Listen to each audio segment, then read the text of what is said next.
6 of the Eastern Conference Finals. The Pistons fans can almost taste another conference crown. Can the Pacers force a Game 7 back at home and keep their veteran star in the title hunt? Or will Indiana get ripped again tonight? Bruised and battered, the Pacers suffered the most devastating blow of the series, and home court advantage faded away. In Game 5, the Pistons dominated with a defensive masterpiece and finished with an offensive showcase, placing Indiana on the brink of extinction.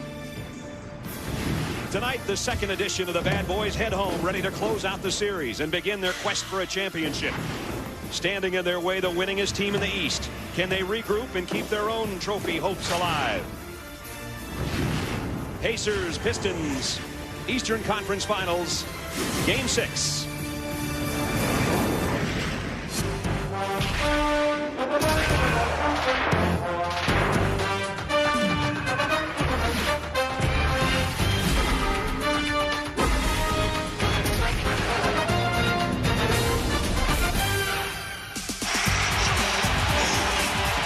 Game 6 of the Eastern Conference Finals.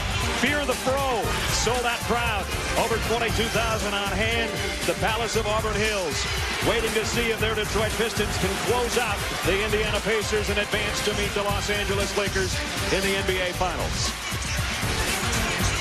They blew an opportunity to win Game 4 here. They don't want to let it slip away, and they don't want to go back to Indiana. I'd say Ben Wallace is ready. So are we. Welcome, everybody. I'm Brad Nessler along with Doc Rivers, Michelle Tafoya, and Jim Gray will join us shortly. Home court hasn't meant much so far. 3 of the 5 wins for these teams have been on the road. It's a chance for the Pistons to reach the NBA Finals for the first time in 14 years. They don't want it to slip away. And all the defense we've had in this series, Doc, there's been one shining star. That's Rip Hamilton. Yeah, he's been a great star in this series. You know, it's funny. When we started this playoff series, we talked about size, toughness, big guys. And the guy who weighs 185 pounds, the skinny guy, has absolutely dominated this series. You look at Rip's numbers. He's been terrific. He's scored in every possible way. And he's been the one reason that the Pistons have this lead. It's funny. You spell Rip R-I-P, and that's what it's going to be for the Pacers, resting in peace unless they find an answer tonight. Where is the answer? Well, O'Neal. Jermaine O'Neal has to dominate tonight. You know, he's been hurt. He's going to play. And if he's going to play, they have to get the ball to Jermaine O'Neal down on the post. And I think he has to get a volume of shots, even in the plus widths of 20 to 25 attempts in his spot. If he can do that, they have a chance. As we check the Bud Light starting lineups, there was a question right up until tip-off as to who the point guard would be for the Pacers. We'll tell you who that is. It's Jamal Tinsley with Reggie Miller in the backcourt. Artest, Al Harrington starts tonight with Jermaine O'Neal up front. Phillips and Hamilton in the backcourt for the Pistons. Tayshaun Prince up front with the Wallaces, Rasheed and Ben. Third member of our team, courtside, Michelle Tafoya. Michelle. All right, guys. Well, Ben Wallace did not practice yesterday because of a lower back strain. Instead, he just got electric stim on the back. But today, he needed very little treatment. Just got a rub down. He told me he feels fine. He was able to participate in all of the drills at this morning's shoot-around. And Larry Brown has told all of his players that tonight is the night. They don't want a Game 7. As Brown told me earlier, this is like the NCAA tournament. One and done as far as I'm concerned. Now over to Jim Gray, who's covering Indiana. All right, Michelle, thank you very much. The Pacers have a lot of physical problems. First, the good news. Ron Artest missed the last 2 days of practice with migraine headaches. He told me he is feeling much, much better. He is 110%. The same is not the case for Jamal Tinsley. Jamal Tinsley told me that he will start this game. He's got the bad knee, the bad hamstring, and the bad ankle. But both he and Rick Carlisle say there will be a quick plug tonight, and they will pull it in a hurry in favor of Anthony Johnson. And Jermaine O'Neal, I spoke to him. He had the ice machine on his knee for 2 days. He says he's feeling a little better. The swelling is down. The doctor told him it'll be 4 to 6 months to heal. I asked him, why is he playing? He said, because my team needs me, and this is a season on the line right here, Brad. Well, this is a third different starting lineup for the Pacers, while the Pistons have held the same 5 that started most of the year. Mike Callahan, Jack Neese, and Dan Crawford are officials. It's Game 6. O'Neal and Wallace go up, and the Pacers will touch it first. And I like the move by Rick Carlisle. Now, it's not that much different from Crozier. It's still small ball. He's trying to get more quickness with Al Harrington. try to get it to O'Neal on the opening possession. They finally do. On the low block. Knocked away from behind and now knocked out of bounds with 2 seconds on the shot clock. First they double teamed and then they ran Tayshaun Prince from the backside. And then they start off in zone, something Larry Brown rarely does. So he's already putting all the tricks out. 2 seconds to shoot. Reggie Miller to inbound. Out to Al Harrington. He takes one dribble and the jumper goes.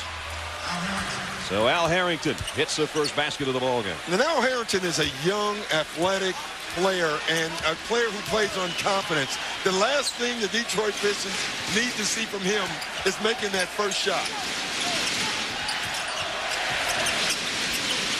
Tayshaun Prince with Reggie Miller on him. Spins inside. And O'Neal with a rebound. Tinsley, even when he pushes it up court, it's with a limp. Here's Harrington's second attempt. And Ben Wallace an easy rebound. In most cases, when you watch the Pacers, that's a bad shot. Tonight, that's a good shot. They have to force the tempo. They know they cannot win this game if it's a half-court game. They would love to take 22,000 people out of the ball game in a hurry. Rasheed Wallace, nice job. Taps it back out to Billups and a fresh shot clock for the Pistons. Well, that's what they're going to give up. If they're going to go small, they're going to get hurt on the offensive rebounds. Wallace has had 2 big games, including a fine performance in Game 5, and he goes baseline to tie it. Coming off a 22.8 rebound performance 2 days ago, he's got the first Pistons bucket. Artest strong against Prince off the glass. Artest, when he has position like that, there's not much Prince can do. No, it's not. And he has to get better position. You know, he was saying that he's starting too far away from the basket. So by the time he beat Prince, he gave other guys time to help. He wants to catch it a little closer this evening. Hamilton's first touch. Artest on him. Ben Wallace driving inside, kicks it back to Prince. He's going to have to take one over Reggie Miller. And Tinsley up for the rebound. Tayshaun Prince and Reggie Miller got tangled up, and Prince goes down heading into the front court. Harrington against Rasheed Wallace. Rejected.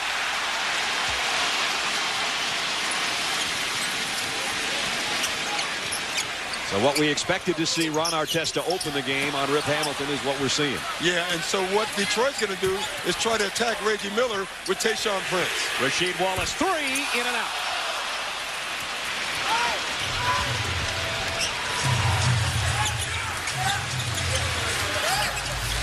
Tinsley goes left of the pick and takes the jumper. You know, you can just see every one of Jamal Tinsley's shots hits the front of the rim because he doesn't have legs. You know, when you get your wheels taken from you, it's tough to take a jump shot. Even his free throws in the last game were that way. O'Neal out to Tinsley. He gives it up because of that very thing Doc's talking about. Reggie Miller takes a runner and Rasheed Wallace with a rebound. Detroit another opportunity to tie. And blocking foul on Tinsley. It's rare that you're going to catch Reggie Miller not ready to shoot.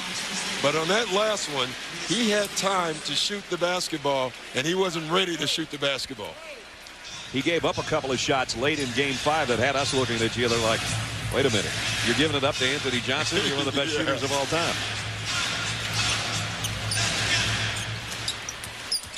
Billups. O'Neal finally comes over to cut off his path, but he picks up the foul as well. I tell you, Billups set that up perfect. He came off the screen, hesitated, froze the entire defense, and then attacked the basket, and now he gets a foul. Tinsley already coming out. Anthony Johnson will come in at point guard for Indiana.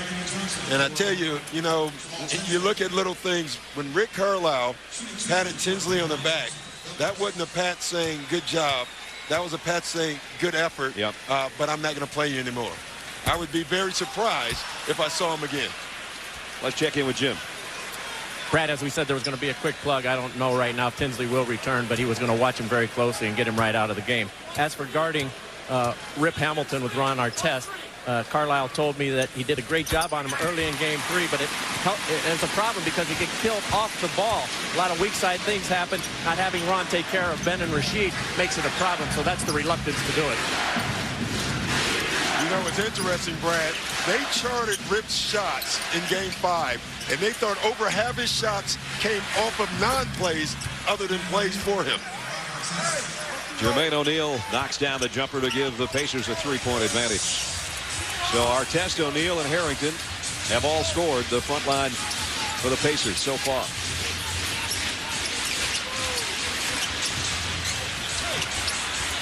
Phillips. Tayshaun Prince has a look at the shot clock and knows he's going to have to be the man. Might wait too long. Got it away, but didn't get the shot to drop. And O'Neal with another rebound. Third rebound already for Jermaine O'Neal. Here he is, wide open on the baseline.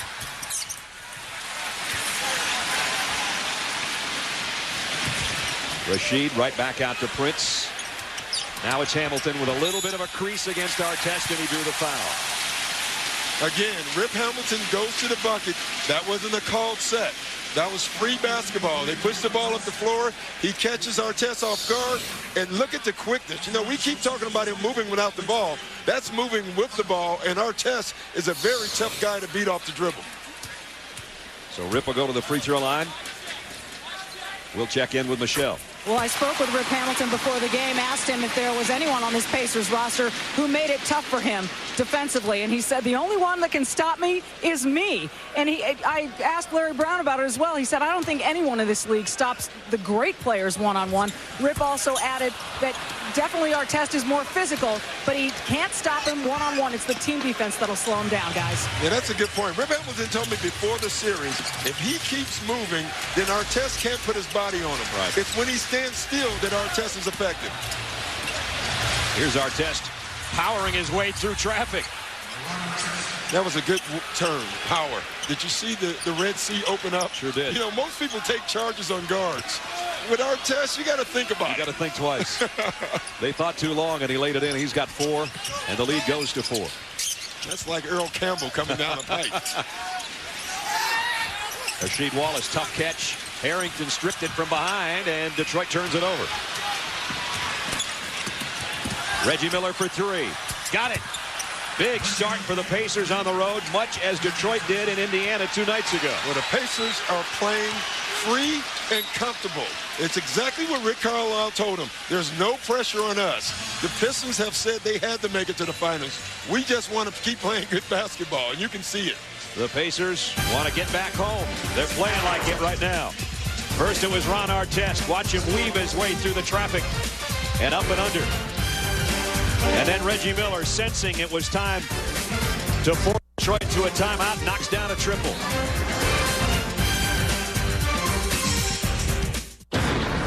My father told me great tales of you, Arthur and his knights.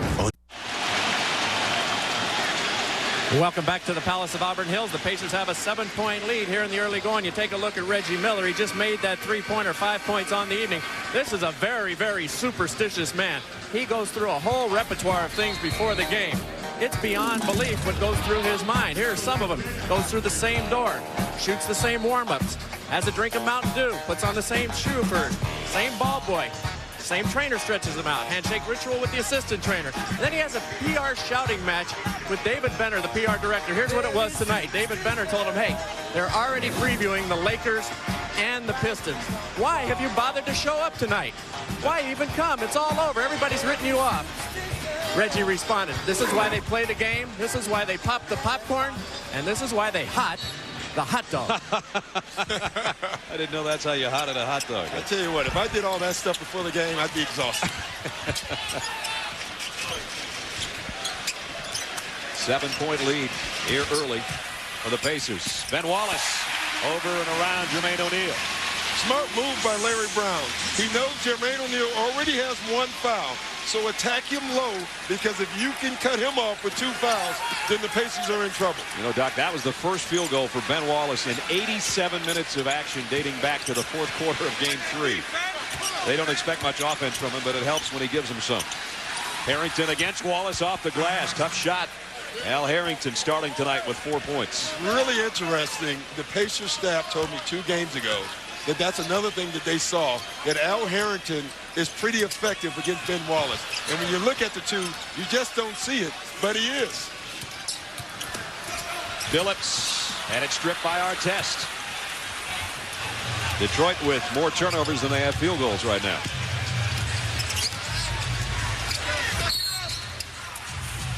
And a foul's going to be on Tayshaun Prince. Well, every single time down now, the Pacers have done one or two things.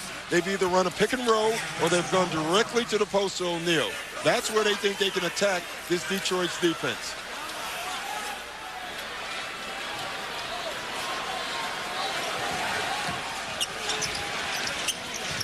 There's O'Neal. That's what Doc was talking about over Wallace. Came up short, and Ben Wallace with a rebound. Only 2 field goals in 11 possessions.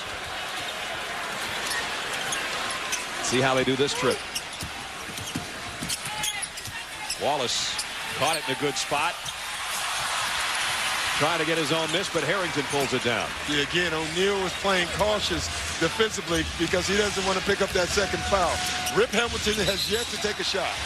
And Al Harrington with an offensive foul as Ben Wallace hits the deck. There's a double-edged sword with Al Harrington. He's a young guy, very aggressive, sometimes plays out of control. But if you're Rick Carlisle, you need him to play that aggressively. And Rick's going to go to his bench. Austin Crozier and Fred Jones will check in.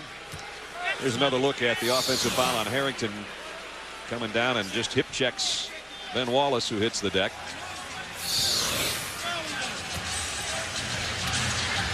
Still staying small, and Fred Jones, Brad, was terrific in Game 5. He was one of the only bright spots for the Pacers in Game 5.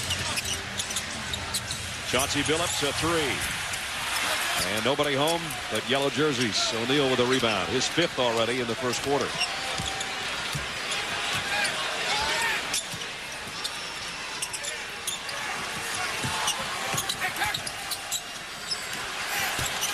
Crozier driving into traffic, finds Artest for 3. And Tayshaun Prince with a rebound. Looking to get it up to Rip Hamilton. He hasn't been able to get it in the flow of his game yet. And now he's fouled. You know, you look at Rip Hamilton again, he must weigh 180 if we're being nice. Right. You know, but he plays a physical game. That last play, he was backing Fred Jones down like he was a 2 or 1 guard. I mean, Rip's not strong, but he plays strong. Sometimes it has nothing to do with muscle. It's your mentality. Wallace in low again. This time he misses again.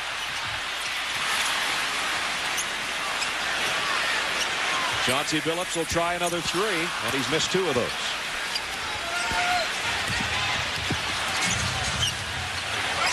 So the score remains the same, a 7-point advantage as we approach 3.5 minutes remaining in the first quarter. Johnson almost traveled. Fans thought he did. 6 to shoot. Crozier again driving, and this time he's fouled. And almost injured himself. But Crozier has speed, Brad. The one thing with Austin Crozier, he can show the ball. You have to honor his shot, and that gives him an extra step because he can shoot the basketball. He couldn't shoot it as well in Game 5 as he did in Game 4, but you know that possibility is there, that's for sure. Yeah, and I thought he tried to penetrate almost too much in Game 5 instead of doing what he does best, and that is shoot the basketball. There's his numbers from Game 5. He's 6 out of 8 from the free throw line in this Eastern Conference Finals series. That's his first point of the ball game. Which team was the all-time champion? Birds, Celtics versus Magic's Lakers. Cast your votes in the final matchup of the all-time finals challenge on NBA.com. Yeah, I had to cast mine today. You did. And again, it's changed. You keep changing, like you're changing shirts and ties. I went all green. That's all I'm going to say. Crozier got 1 of 2.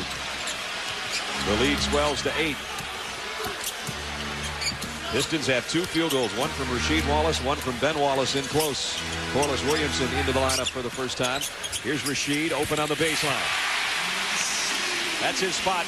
Well, one of many actually, but he was very effective in Game 5 from that very position.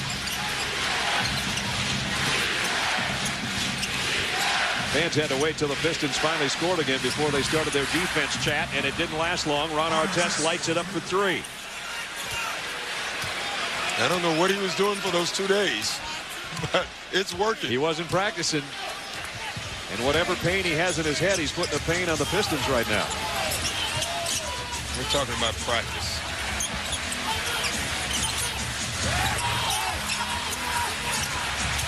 Hamilton, one dribble and missed the shot over Jones this time. More importantly, that's his first shot. Ben Wallace from behind. Did he save it? Not quite. Anthony Johnson lays it in. Boy, this is all Pacers right now. They look like the team that won 61 in the regular season. The team we saw at home the other night. And Ben Wallace broke the rule. You know, when you save the ball, you should throw it all the way down to the other end of your side of the court. Never throw it under your own basket.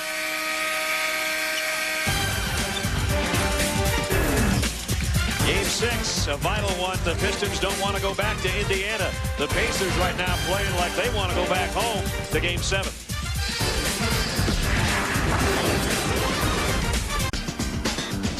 Welcome back to the 2004 NBA Eastern Conference Finals on ESPN. And this is Game 6, and that's the Pistons huddle. Rip Hamilton only has one field goal attempt of the 14 that the Pistons have put up tonight, and they already trail by 9 points. Reggie Miller, the better of it so far tonight. They were loving on each other before the game, but the love fest went away because Reggie's not on Rip Hamilton. Ron Artest is, and he's giving him fits right now. Playing a physical game. They forced him into some turnovers, and I don't think it's the Nessler-Rivers jinx. I just think it's the Pacer defense right now that is giving Rip Hamilton all kinds of trouble. Let's check in with Michelle Tafoya. Well, during that last huddle, Larry Brown looked right at Rip Hamilton and said, hey, Rip, you've got to calm down. But he had messages for a couple other guys as well. He told Chauncey Billups, when you've got a wide open shot, be ready to shoot the ball. Don't hesitate and look inside. And then he said to Ben Wallace, dunk the you-know-what out of the ball when you're that close. He said, guys, we're not going to catch up in one possession. We're going to catch up by making defensive stops. Back to you guys. Well, they're not even hitting free throws right now. Yeah, but I think what Michelle was saying, first with Ben Wallace, you have Jermaine O'Neal with an early foul, and you bailed him out by going away from the bucket when you knew O'Neal was not going to do anything. With Rip Hamilton, what he's trying to say is calm down. You know, the one thing that the Pacers have done, you know, they haven't knocked Rip Hamilton down yet. You know, and that's the one thing that Rick Carlisle was saying. We can do something, and that is be more physical and pay more attention to him, and so far they're doing that.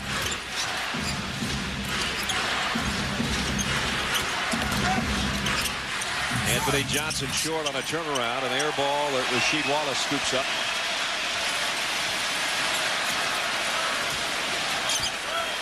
The Pacers even smaller right now with basically a three-guard unit out there with Artest, Jones, and Johnson.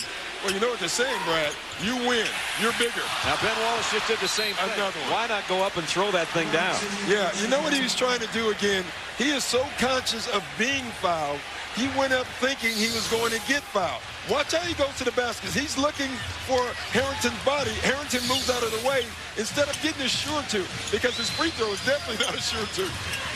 The headband went flying over to the scorer's table as Freddie Jones, much as he did in Game 5, lights it up from the outside. Some guys just have swagger. You know, Fred Jones walks on the floor and he acts like he's better than everybody, and that's what makes him so effective in this series. Corliss Williamson, he goes up strong and he missed. He missed twice, and Fred Jones with a rebound. 7 different Pacers have already scored, including this guy, Fred Jones. Austin Crozier now. Fred Jones set that entire play up with his eyes. He kept looking like he wanted to give the ball to Anthony Johnson. He had no intentions of giving the ball to Anthony Johnson. And a foul as Chauncey Billups goes around a pick on Austin Crozier. Crozier, who just slammed it on the other end, has 3 points off the bench. Yeah, I mean, Crozier right here is scoring off the byproduct of the Fred Jones penetration. I mean, this kid comes in and gives this young Pacer team swagger.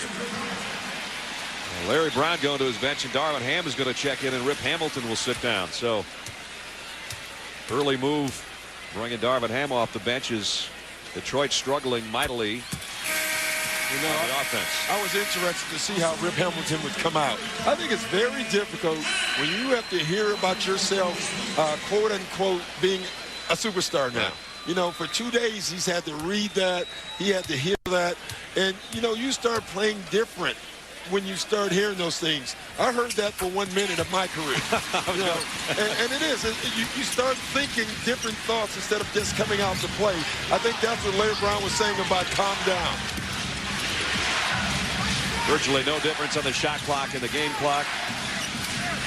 And the Pistons have a foul to give. Final 10 seconds. Artest trying to dribble through traffic. Crozier in the corner. Airmailed one as the final shot of the first quarter. And I think they're going to reset the shot clock.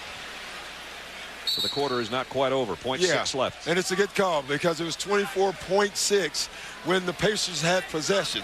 So the ball didn't hit the rim. They have to reset it back to that 0.6 mark. That's all kinds of time. 0.6 if you're playing for the Lakers. Yeah, we found that 0.6 is plenty of time in this league. See if Chauncey Billups is the guy that gets an attempt. Here he is. Oh, he couldn't handle a pass. He was ready to loft one from midcourt and couldn't handle it. So Detroit got to be disappointed with the opening 12 minutes at home. They scored only 11 points. And it's the Pacers on the road saying, let's put out the Pistons fire and take it back to Indiana one more time. They look great in the opening quarter. And it's all Pacers, 23-11.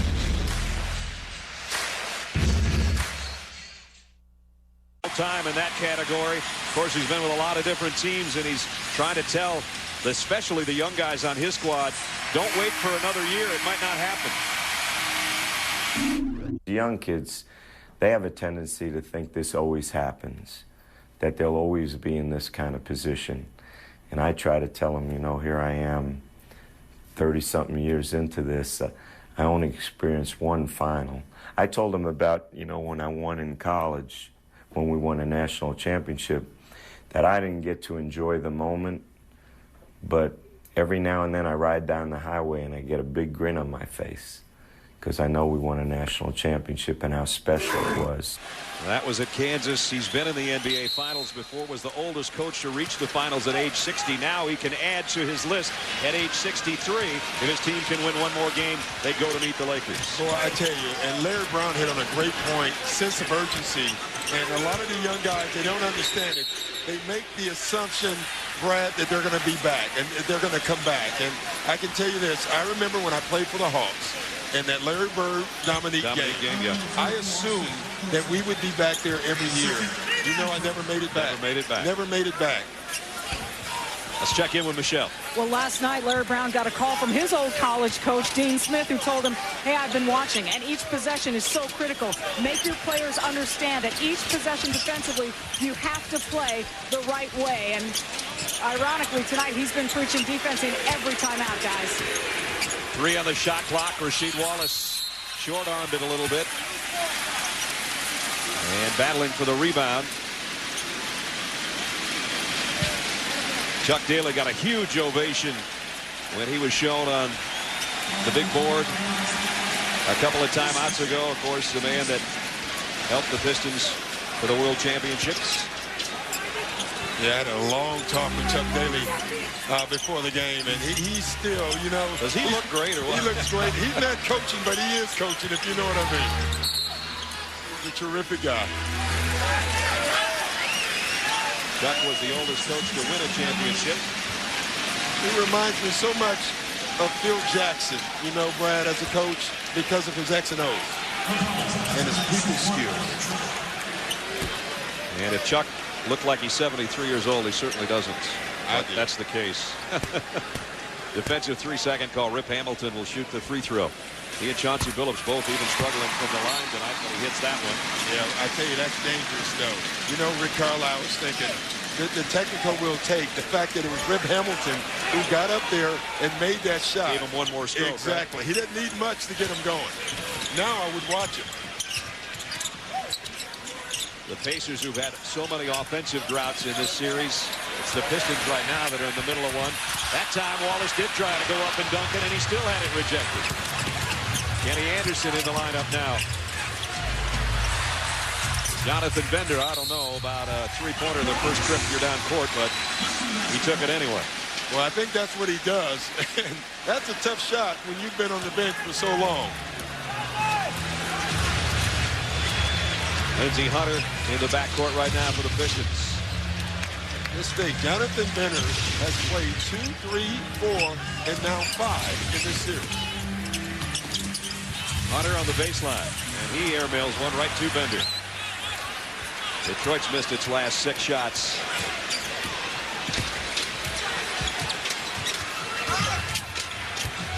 Kenny Anderson on a pick and roll back to Crozier. And foul's going to be on Corliss Williamson. Yeah, and Danny is saying that Corliss Williamson was in the restricted area.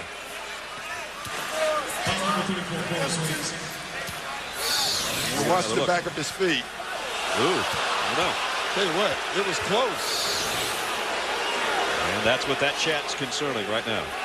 You know, that's why I thought that they should fill that little area in. You know, I don't think the line is good enough. I think it should be one solid color, an opposite color of what the color is in the paint. You got a lot of good ideas. You got to take those back to coaching. Oh, that's right. You're going to do that. Yes, it's a good call. You know what? It's a tough call, but I think it's a good call. I thought at the end his heel was still in the paint. And if not, he was still moving anyway. I was going to say, I don't even think his feet were on the floor. Yeah. Crozier got both free throws. So Austin Crozier, 5 points off the Pacer bench. And it's a 13-point lead. And the Pistons have gone 4.5 minutes without a field goal. Rip Hamilton doesn't have one so far. He's got Jones on him now. Drew a double team. Corliss Williamson blocked by Bender. Boy, there's a lid on it right now for the Pistons. It doesn't matter what distance they're shooting from. Hamilton scores off the glass. First field goal for Rip. So far, the 2 times he's gotten to the basket has been off the dribble. He has done nothing so far without the ball, and that's where he's been most effective. Kenny Anderson all the way. Nobody cuts him off. The shot goes in and out. That's just Russ. I mean, great move by Kenny Anderson. If he keeps playing, he'll make that shot by the 4th quarter. Hunter trying to feed it to Rasheed Wallace.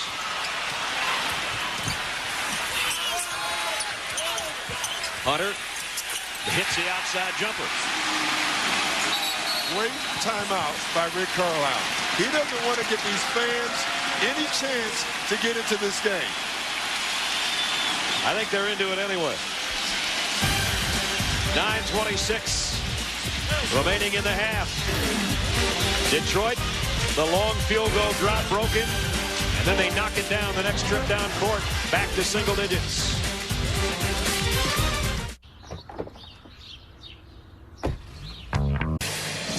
ESPN's presentation of the NBA Eastern Conference Finals, brought to you by the new Chevrolets. 10 new cars and trucks in 20 months, an American revolution.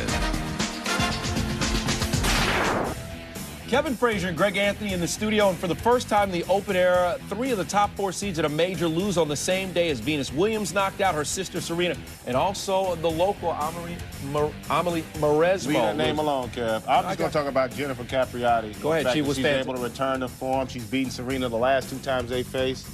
She looks like the favorite this year. Venus 43 unforced errors in her match. The Williams sisters that never struggling. helps. Plenty of French Open on ESPN2 at 8 a.m. and then over on ESPN at 12:30 on Wednesday. Guys. Well, it was a tough day for the Williams sisters, for the Wallaces here in Detroit tonight. They've had some open shots underneath, Doc. They're shooting 20%. They shouldn't be missing the ones they're missing. No, they're not. I mean, they're contested, but you're right at the basket and you're 7 feet tall. You got to make some of these layups, and that's why Larry Brown has been shaking his head this entire first half, because his team has gotten great looks, but they're just not making them. Even with the offensive rebounds, and they've had 7 of those, they only have 4 second chance points. We're under 9.5 minutes to go in the half. 25-16, the Pacers have led the whole way.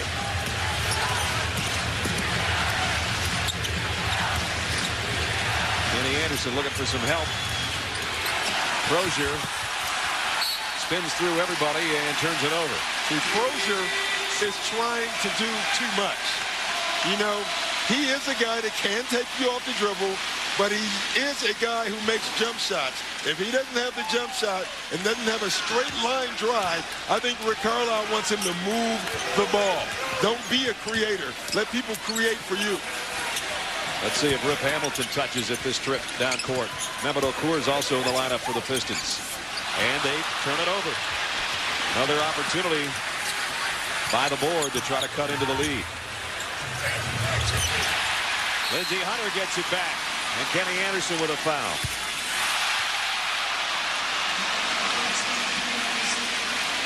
Lindsey Hunter's given a little spark, hasn't he? Yeah, he has. And he's done well this entire series with his sparks. He's played great defense. You know, he comes in, he gives them energy, and he has the ability to make the open shot. I mean, that's just great anticipation. And then just casually throws up a 45-footer that goes home. Yeah, well, they can make those. Yeah. It's the layups they have problems with.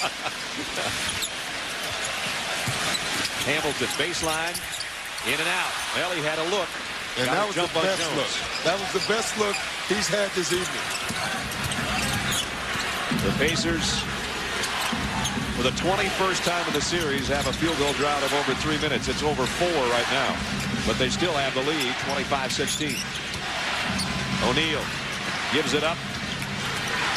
Artest, the long jumper over Corliss Williamson, and Ben Wallace rips down the rebound. I don't know if O'Neal knew how open he was when he gave up that ball. I mean, he was right up under the hoop. Hamilton to Williamson. Wow, everything is in and out. They're going to wait. They can't wait till the third quarter to get down the other end. No. Well, that basket's not working well. No, that one's, well, that's true. Detroit shooting 19% from the floor right now. And right now, it's like the baskets have batteries on them, and they're dead. Corliss Williamson picks up his second foul. Anderson and Crozier go out. Johnson and Harrington come back in for the Pacers. And Chauncey Billups is going to check back in for the Pistons. Almost 5 minutes now for the Pacers without a field goal, and still have a 9-point lead.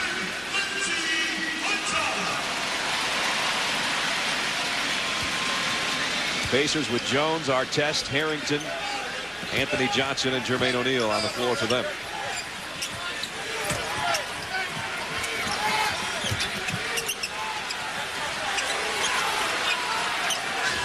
Artest wants a pick from Harrington, and now takes a long shot over Okur. See, the last 3 possessions by the Pacers have not been good offense. They're forcing shots now instead of playing freely, taking good shots earlier in the clock. Okur, this is going to go down in history as the most 5-foot and in missed shots in a finals game. I don't think anybody kept track of that. I'm just going to say it. I think you're pretty safe. O'Neal short on that one. Johnson keeps it alive.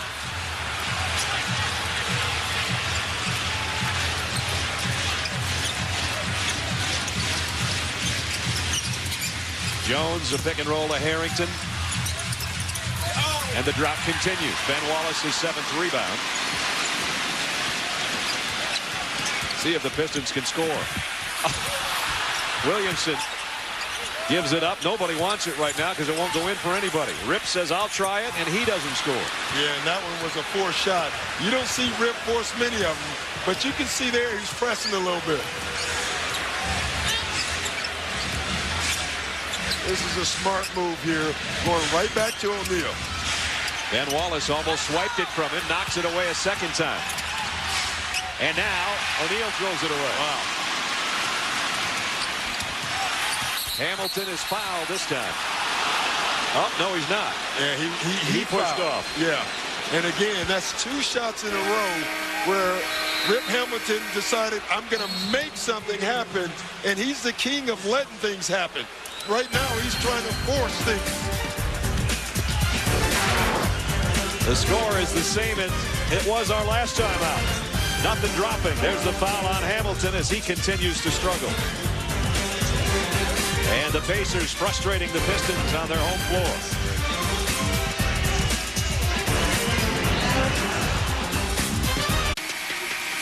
Pacers on the road, leading by 9 as we take a look at our Chevy game track. Jamal Tinsley started this game, but he's played only 3 minutes with those injuries and may not be back. Ron Artest has been the offense tonight so far for the Pacers. He leads everybody with 7 points. It's been the futility right now of Detroit that's the big story. 17% from the floor, including a lot of shots missed in close. They're 5 out of 30 from the field. They just can't seem to get it to drop right now. And they trail with 5:58 left in the half, 25-16. If you went out for a beer the last time out and you just got back, you didn't miss anything. But both teams have missed everything. The last 7 shots for one, the last 5 for the other. Well, you know, when I play with kids at basketball camp, I give them a point for hitting the rim. We might have to think about that right now. Jermaine O'Neal trying to back in Rasheed Wallace. I like it. He scores. I like it. You go out of a timeout, you come out, and you give it to your guy. I think the Pacers are doing a much better job in this game out of timeouts, and whenever they need a basket, of going down to their guy, Jermaine O'Neal.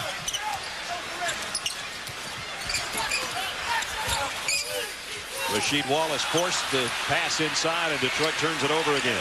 You know, I wrote a note before the game. What happens if Rip Hamilton struggles? When you look at the numbers, without Rip, this series is a virtual tie. He's been the one offensive constant, and tonight he's not, at least not yet. 5 minutes to play, turned over by the Pacers. Here is Hamilton going straight up, and he misses in close again. Yeah, but that was pretty good defense. Reggie Miller knew he was moving, so instead of stopping and taking the charge, knowing that they probably wouldn't give it to him, he kept backpedaling, but he did cause some contact. Watch him moving backwards. That took him away from the charge, but it also took Rip Hamilton's away from the basket and threw him off. Pretty good move. Fresh shot clock as the Pistons will inbound on the baseline. Wallace to Williamson. That's about the best ball movement so far by the Pistons all night. Big guy to another big guy. You're shooting 17%, and you're only down 9. If you're Larry Brown, you're not that upset. Right. Johnson, the outside jumper. Rebound, Chauncey Billups. Pistons push it up court. He'll take the 3. He's missed 3 of them tonight. O'Neal with a rebound. Frustrated look on Chauncey Billups right in front of us. Well, he knows he has to make that shot, or he has to look at Larry Brown. Yep. He didn't want to look that way, and he knows he has to eventually. Reggie Miller palmed it. Pacers have 4 points and 5 turnovers this quarter, and they're still ahead by 9.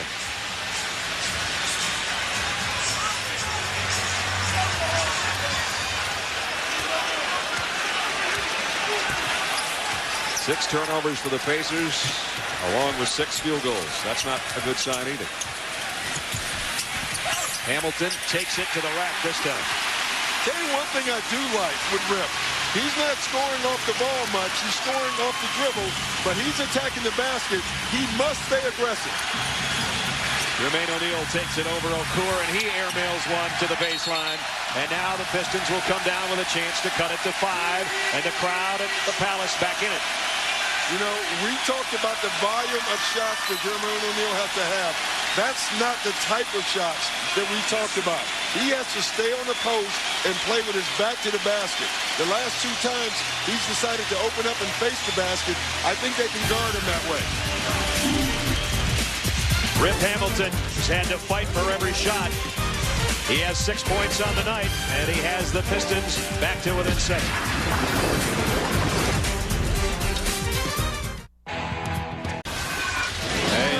At least they're paying him to watch, fellas. 27-20, 3:41 left. Larry Brown, as is the crowd, wired here tonight. But we're not going to catch up on one possession or taking a quick shot. We're going to catch up by stopping people. And they have stopped people. The Pacers have stopped themselves a few times as well. They only have 1 field goal in the last forever. But the Pistons have worked their way back in the ballgame. They trail by as many as 14 at 23-9. It's 27-20 with 3:41 left in the half. Wow. You know, but Larry Brown makes a great point. When teams get down, they think they're going to get back in the game with their offense. They're not.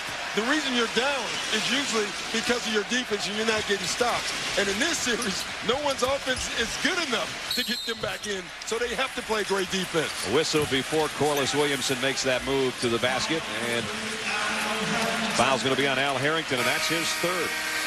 Let's check in with Jim.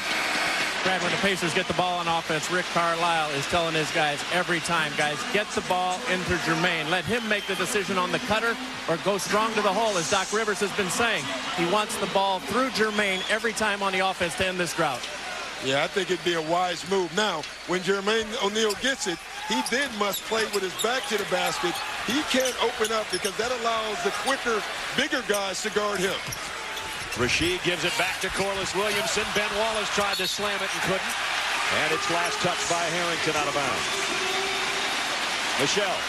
Brad, Doc, what Larry Brown also is upset about is that all that good defense they're playing is going to waste, in his words. He got all over Chauncey Billups about his last missed 3 attempt. He said, we talked about changing sides with the ball.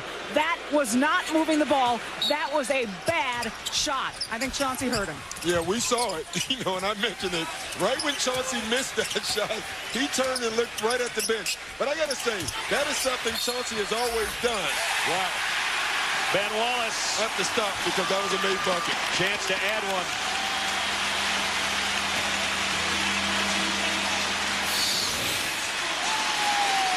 Reggie Miller going to get a handful of jersey, and Ben goes right through him.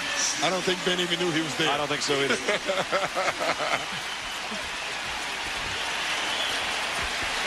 That was like a rice noodle garden spoon. Ben Wallace is a 50% free throw shooter in this conference final series so far, and he missed that one. But he has Detroit back to within 5 as we approach the 3-minute mark.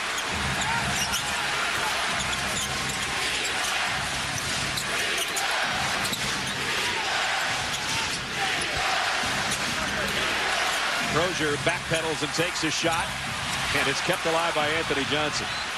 Rick Carlisle is screaming for them to get it down to Jermaine O'Neal. He's pointed 3 and 4 times. He was pointing down. He wasn't even calling a number. He was saying, get it to the big guy. All they got was an offensive foul on Artest. Right here.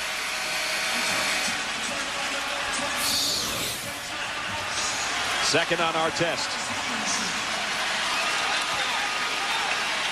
Now it's an opportunity to make it a 3-point game or better if the Pistons score. Artest on Hamilton again.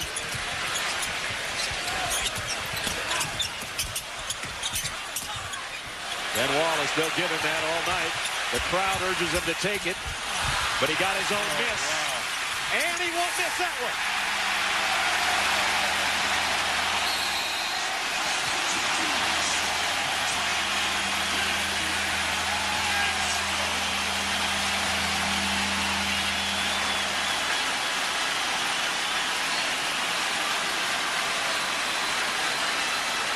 The last 2 baskets for the Pistons.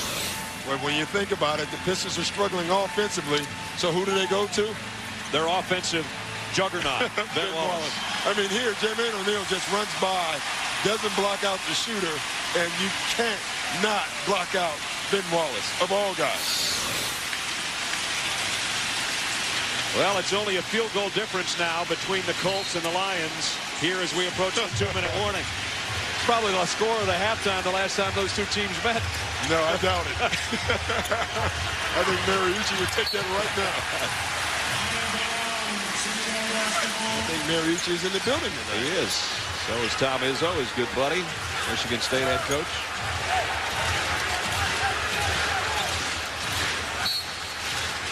Johnson will inbound on the baseline. Artest, Bender, Crozier, and O'Neal out there with him. Bender will take the outside jumper again, and Crozier keeps it alive and maybe saves Jonathan Bender's life and career. Yes, because he was going to sit next to Coach Carlisle. Probably the rest of the night. O'Neal draws a double team. Prince knocked it away and stole it. Opportunity to make it a 1-point game.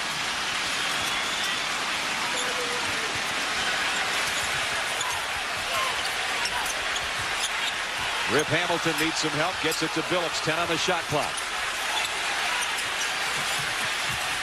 Tayshaun Prince short on the inside, and it's out of bounds to the Pacers.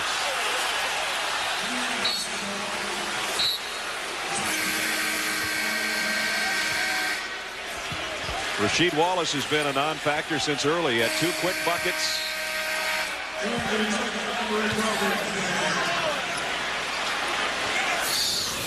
And Rasheed talking with Jack Neese about what happened right here as he got tangled up with Jonathan Bender. Yeah, I think that was more flopping than a foul. I agree.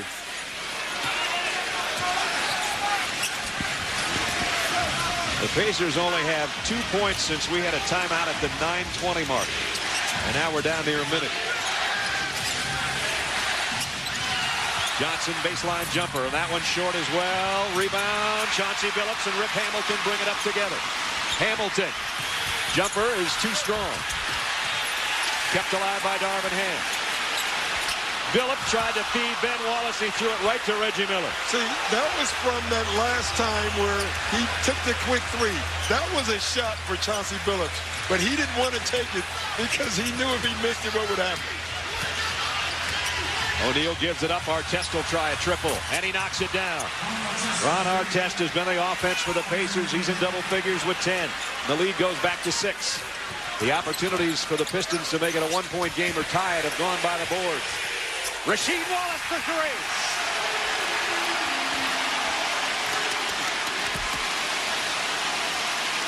Pistons have a foul to give here, Brad.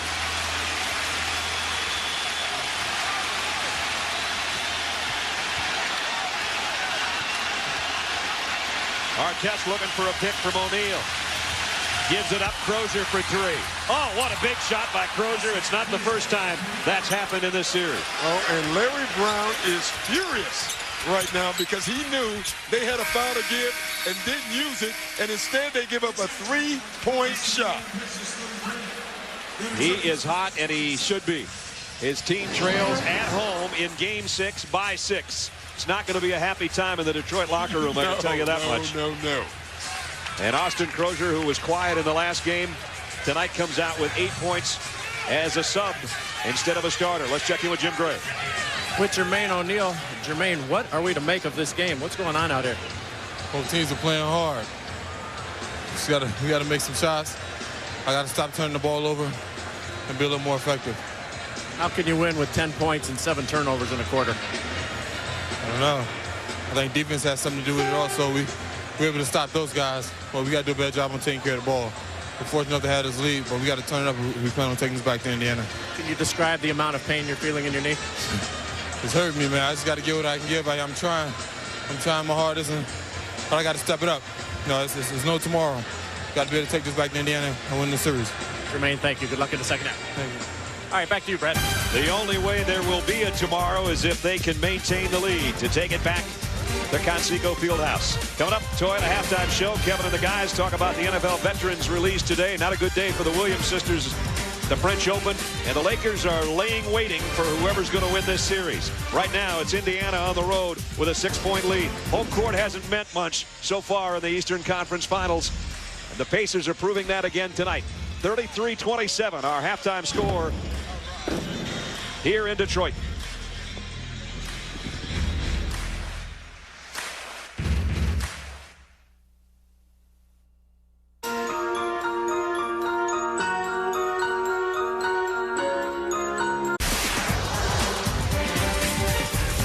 Game 6 of the Eastern Conference Finals, the Palace at Auburn Hills. And right now, the Indiana Pacers on the road, wanting to force a Game 7 as we take a look at our Nike first half statistics. Not pretty, folks. Not pretty at all. Field goal percentage for the Pistons, 24%. We had a long stretch in there where we didn't have any scoring. We finished with a flurry. We had 9 points in the last 35 seconds of the second quarter, and still with that, this is the lowest scoring first half in NBA playoff history for combined points. At any rate, though, you look at that, and really, you take away that three-pointer just before the buzzer, and it would have been a tight game. It still is. It is a tight game. And the reason it's tight because no one can run from the other right now. And offensively, one thing I will say, in the second quarter, I thought Detroit's defense against Indiana was terrific. but I thought Detroit's offense was horrible. I mean, they got great shots. They missed layups, 3-footers, 5-footers. But if you're Larry Brown, that's what you're telling them. Guys, if we get those same shots in the second half, I think we can win this game. I'm sure they got an earful at halftime. Let's check in with Michelle. Yeah, well, I spoke to him coming out of the locker room. He attributed those missed shots, Doc, to nerves because he couldn't come up with anything else. But he said, thank goodness our defense was as good as it was. Otherwise, we'd be trailing by, and he sort of let that go and then just shook his head. He said they had a foul to give at the end of each quarter and failed to do so. So, yeah, he was irate. He looks at the first 5 minutes of this game, just like, or this half, just like he did in Game 4, as being the pivotal turning point. Now over to Jim Gray. And we're having a problem with Jim's mic. We'll go to him in just a second. We're set to start the third quarter. And the Pistons, who had golden opportunities to tie the game before the end of the second quarter, let them slip away. And now they know that they don't want to let an opportunity at home slip away and have to go back to Indiana. Let's try Jim again. All right, Brad. Rick Carlisle said, hey, we gave up 10 offensive rebounds that led to 10 second chance points. He said, we've got to do a much better job on the defensive boards. That's why they're in the game. As for our second chance points, we've got 0. If we don't hit these offensive boards and we keep missing these shots, we're not going to win this ball game. Brad? Of course, Rick, 2 years in Detroit, 2 division titles and 2 playoff appearances, including the Eastern Conference Finals last year where they were swept. Now he's on the other side. Had the best record in the regular season with 61 wins with his Pacers in his first year. And now they're trying to force a trip back home to Conseco Fieldhouse in 2 nights. You know, Rick Carlisle makes a great point. The problem is they're small. And if you're small, one of the things you're going to give up, and I said at the beginning of the game, is offensive rebounds. I think he's going to have to live with that. Dan Wallace opens the third quarter with an air ball. When you have Al Harrington blocking out Rasheed Wallace or Ben Wallace, the Detroit Pistons are going to get some offensive rebounds. Harrington looks for Reggie Miller. He'll take a 2. And it's up and over. Boy, he got a great look. Yes, he did. He had 1 3 in the first half. This crowd is just waiting for a reason. I mean, they're hanging on every shot. Of course, so are we. We're waiting for some of them to go in. And you know, the big note has to be made, and when Larry Brown was talking, they understand that this is their last chance at home. Tayshaun Prince, his first field goal, makes it a 3-point game.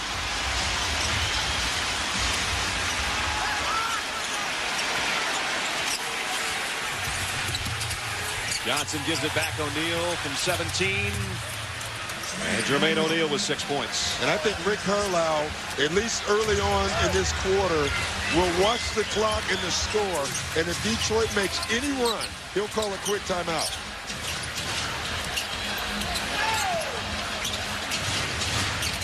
Hamilton, fade away on the baseline. And the rebound's going to be touched last by the Pacers, out of bounds to Detroit.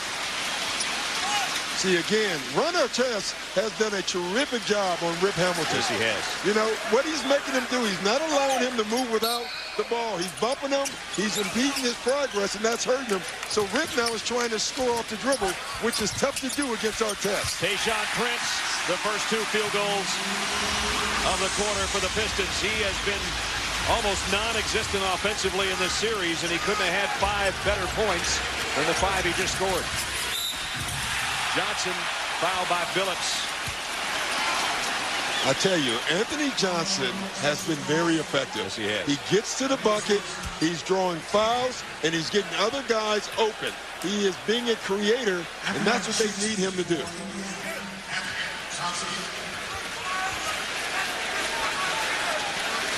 He'll go to the free throw line, where he's 5 of 6 in the Eastern Conference Final Series so far. An 81% free throw shooter on the regular season.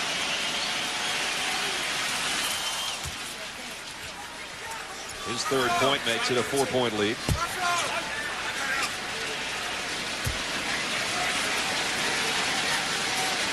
I like Anthony's little shoulder shake before he shoots his free throw. Got a little bit of a dance move to it. He goes through a lot of stuff, doesn't he? Got a lot of things going on. Well, it works. It works.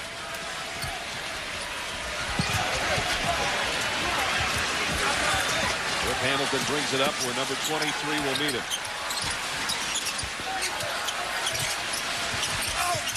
Phillips tried to get it over O'Neal. No dice there. O'Neal in and out. Yeah, and that's a good shot. But again, it was created by Anthony Johnson on the pick and roll.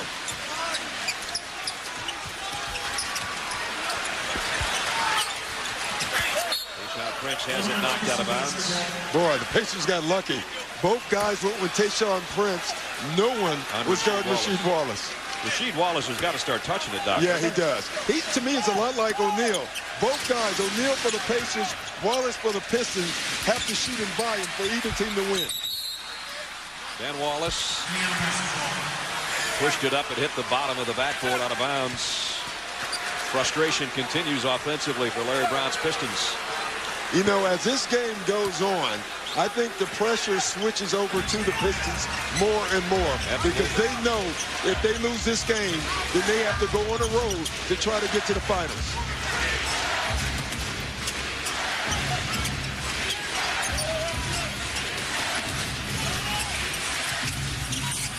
Phillips strips it twice from O'Neal.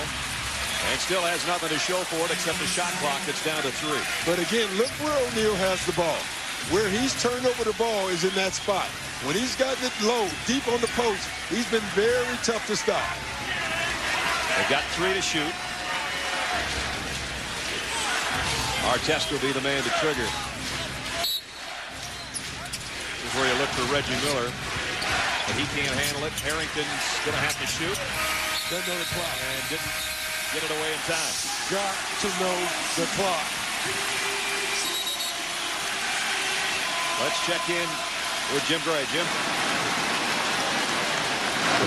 Jamal Tinsley is done for the evening, Brad. His night is done. They said they're going to have a quick plug. He only played 4 minutes. He just cannot respond with that partial tear in his hamstring and the bad knee, Brad. Well, Doc called that when he went out. He said that Rick Carlisle gave him the pat on the back as if to say, nice try to gut it out, but it's time to sit down. Yeah, us players used to call that the death pat. You know, when you get one of those from the coach, that means it's over. Again, Ben Wallace shooting from the outside of the baseline is not what Detroit wants. But again, let me make this point. There's a reason he's open.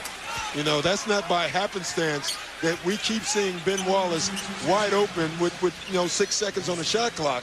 That's exactly what the Pacers are trying to get Detroit to do. Are the Pacers doing that good a job to prevent Rasheed Wallace from touching it? No, I think Rasheed Wallace is doing that good a job on himself by staying too far away from the bucket. Harrington. And Chauncey Billups with a kick foul there. His second. He walked into that foul. You know, usually officials will not make that call, but right when Harrington lost balance, then they had to make the call. I like when officials allow you to play through that, but in that sense, in that case, they couldn't do it. Detroit with 3 team fouls here in the opening, not quite 4 minutes of the third quarter. Knocked away. Good job defensively by Rasheed Wallace there. See, again, Rasheed Wallace and Ben Wallace have done a much better job on Jermaine O'Neal, forcing him off that block. They are really forcing him to step out. 8 seconds to shoot now as the Pacers inbound again. There's Reggie Miller.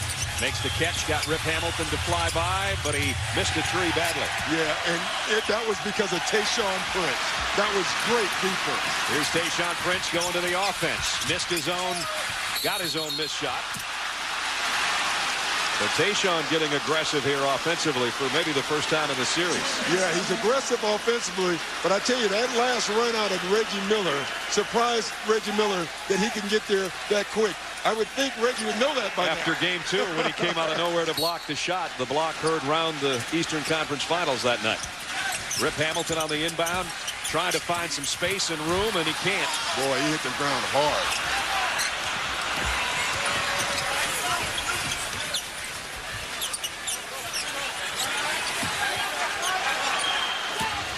Artest will try to back Hamilton down. Reggie will try it again for 3. And again, he's way long.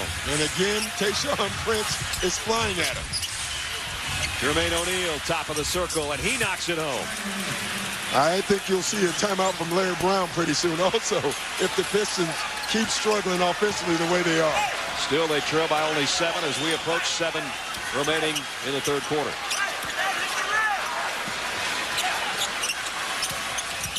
Hamilton over Artest. Contested, but he dropped it in anyway. Yeah, and that's the tough way. You know, they would rather have him score without the ball, but right now they're doing such a great job on Rip Hamilton. He's going to have to try to take Artest off the dribble, which is not going to be easy. 5-point Pacer lead. And a whistle and a foul. I mean, taking Ron Artest off the dribble is very difficult, but Rip Hamilton, his ability to pull up off the dribble gives him some space, and that's how he gets that shot off. There's his numbers from Game 5 and what he's got tonight. 3 was a playoff career high for Rip. He doesn't need but a couple to get him going. Artest, the leading scorer right now for the Pacers with 10, make it 11. Tune in to NBA TV and see the emotional story. One of the greatest players to never make it to the NBA. Hooked, the legend of Demetrius Hook Mitchell, premieres June 14th only on NBA TV. Artest got 1 of 2. So a 6-point game. Remember, Larry Brown talked about the importance of the first 5 minutes of this third quarter. It hasn't been a very productive one so far for Detroit. Here's Rasheed Wallace with Harrington on his hip. Baseline jumper, that's his shot. And I don't know why they don't get it to him more there. You know why, Brad? You're right, because there's nothing Al Harrington can do. When Rasheed Wallace turns around, he's going to be taller than Al Harrington. It's not like he can grow during the possession. Artest draws a double team. O'Neal over Rasheed Wallace. Now that's a tough shot. 10 for Jermaine. You know, when you have a height advantage, go down to the post to Rasheed Wallace, and there's nothing Harrington can do about it. So guys that probably should handle it a little bit more for both of their respective offenses have the last 2 trips. Rasheed Wallace over Harrington. But then on the other end, Jermaine O'Neal has come out and lit it up from the outside and the inside tonight. And the Pacers maintain a 6-point lead.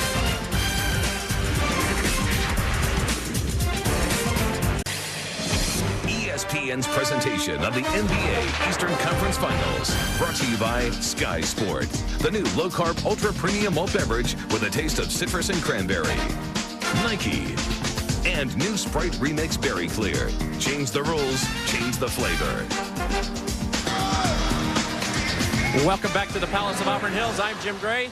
Pacers lead by 6 here in the third quarter. Well, Chuck Daly, known in the profession as the godfather of coaching, came back to his old office before the game here tonight. He jumped in and took a look, saw that things have changed quite a bit since he got his Hall of Fame coaching career. Went in and saw Larry Brown, exchanged pleasantries. Then he walked down the hallway to his former assistant, Rick Carlisle, and he spoke to him about the game as well. Chuck, how conflicted are you?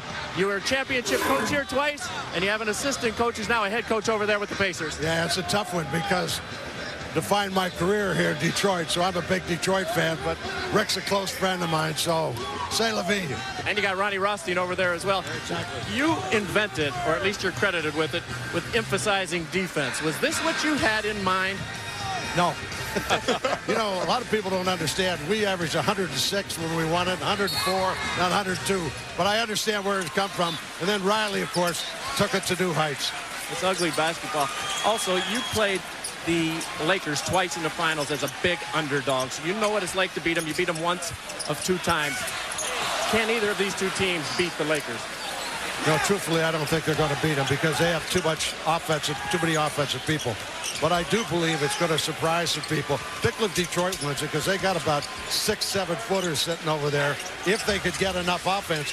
And either one of these teams is going to be relieved into the next series because they're going to get some shots.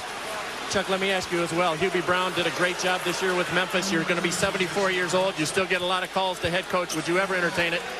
No, I wish I wanted to do it because I could sure use the money. We haven't spent any. We know that. Let's go back to you, Brad. Great to see you, Chuck. Thank you.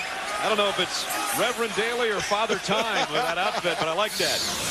Watch this block, or the foul, as it was called on Tayshaun Prince.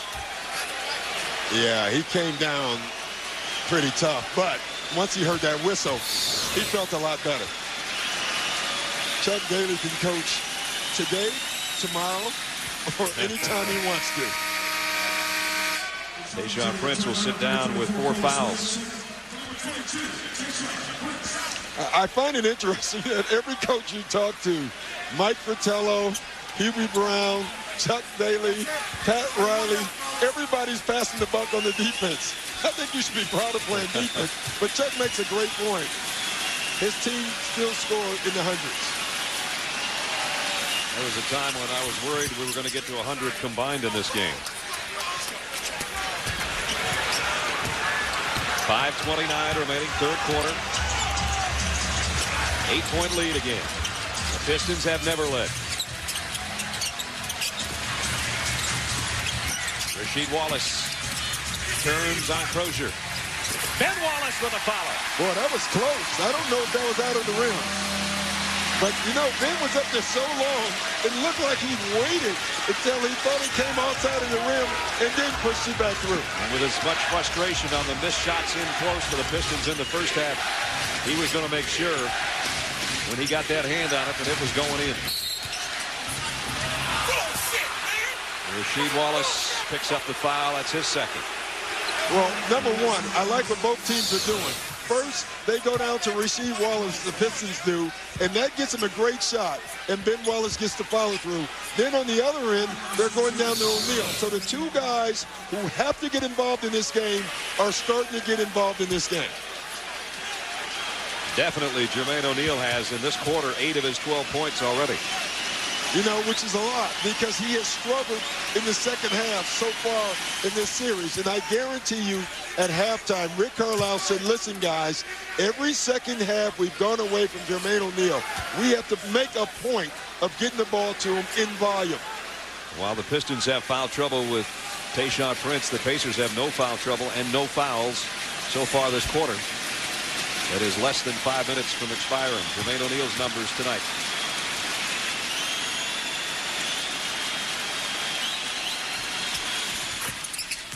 4 for 4 from the line for Jermaine O'Neal. 14 points in the game. Now they have Rasheed Wallace going a little bit. The guy who has bailed them out every game has been Rip Hamilton. They're going to need him to score at some point in this series. Chauncey Billups pull-up jumper on the baseline.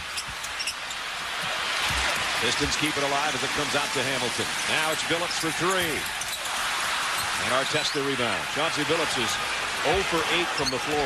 Looks like he's hesitating to me. I mean, usually Chauncey just takes that shot. I think he's thinking a little too much about what's a good shot and what's a bad shot. O'Neal over Wallace. And Billups with the rebound. There's what I was talking about. Chauncey Billups 0 for 8 and Rip Hamilton tonight only 3 of 11.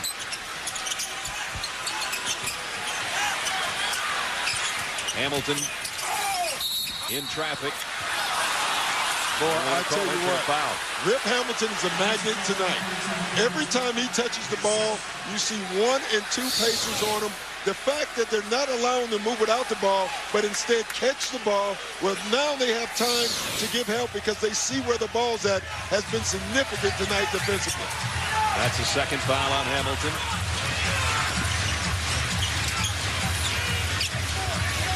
It's so much easier to track a score when he has the ball in his hand.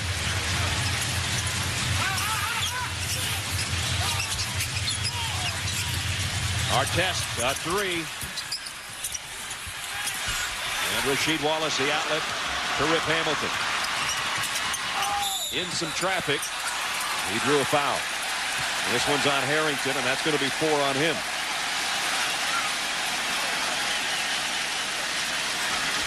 Rip trying to create something on a one-man break there just to get to the free throw line at least. He's just trying to force the action right now. He really is. Rick Carlisle says, let's talk about it with an 8-point lead. 3 minutes, 26 seconds remaining in the third quarter. Indiana Pacers know that if they don't win tonight, they'll never get another chance. The Pistons won't get another home chance regardless of the outcome tonight. And Indiana on the road leads by 8.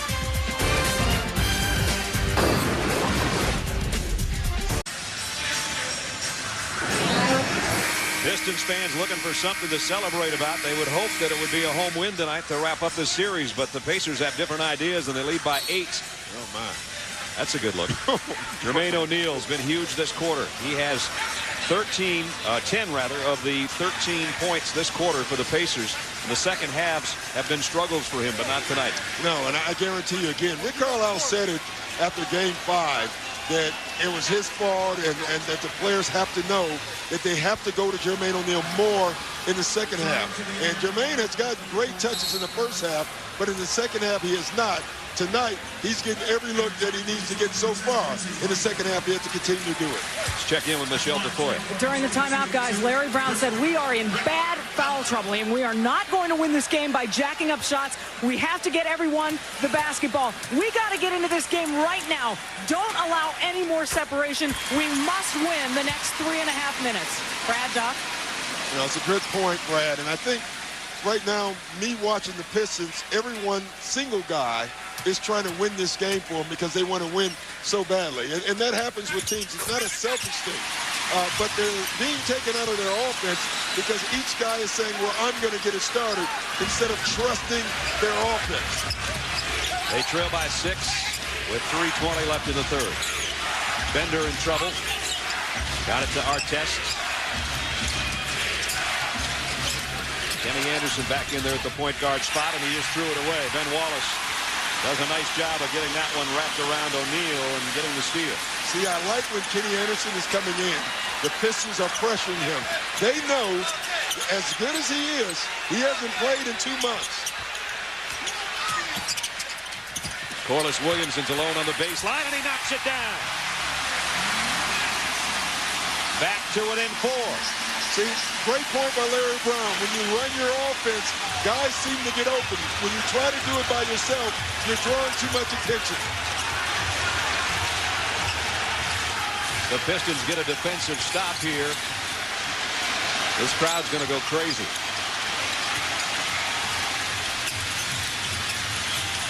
Anderson threw it away again. Outlet to Hamilton on the run. Rip Hamilton leaves it for Williamson, blocked by Bender. Golden opportunity by the Pistons. They let it get away again, but nice hustle by the Pacers. Their transition defense caught up with a break. Boy, I love what Artest is doing. This is not a play. He waved everyone out and said, let's get it to O'Neal. And by doing that, he got to the basket and blew the layup. Wow. That's a big miss.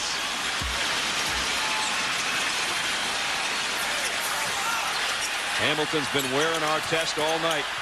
Corliss Williamson in the paint. Doesn't get the roll. Hit the deck. And the shots aren't falling much better on that rim than they were on the one to our left. There's some fatigue in this game. I mean, you can see it. Again, Artest demanded. Whoa. Jump ball.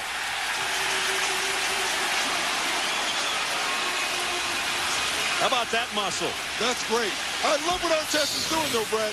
He's demanding that Jermaine O'Neal get to the post. Now, they've come up empty on both of them, but it's a good move by Artest. He has taken the ball out of the point guard's hand. He's waved them off, and he points to O'Neal and says, you get to the post. And you can hear Larry Brown or read his lips saying, no foul, no foul. It wasn't. It's a jump ball. It's great defense by Ben Wallace. Sure was. Now they're trying to get everybody situated on the circle. They better be careful here. It's a big jump ball. Yes. This is a fast break opportunity for Detroit if the Pacers aren't careful. And Rip Hamilton ahead to Corliss Williamson. You called it, Doc.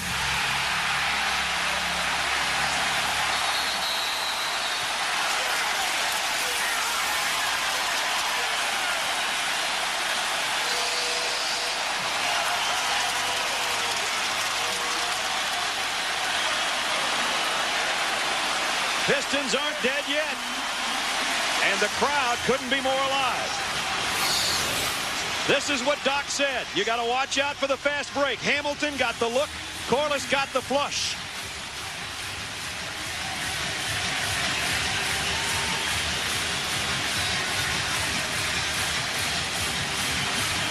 .116 left in the third quarter.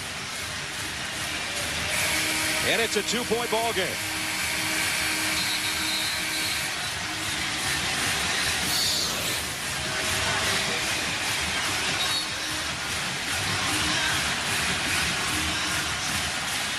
Michelle said, Larry Brown said, it's time right now, guys.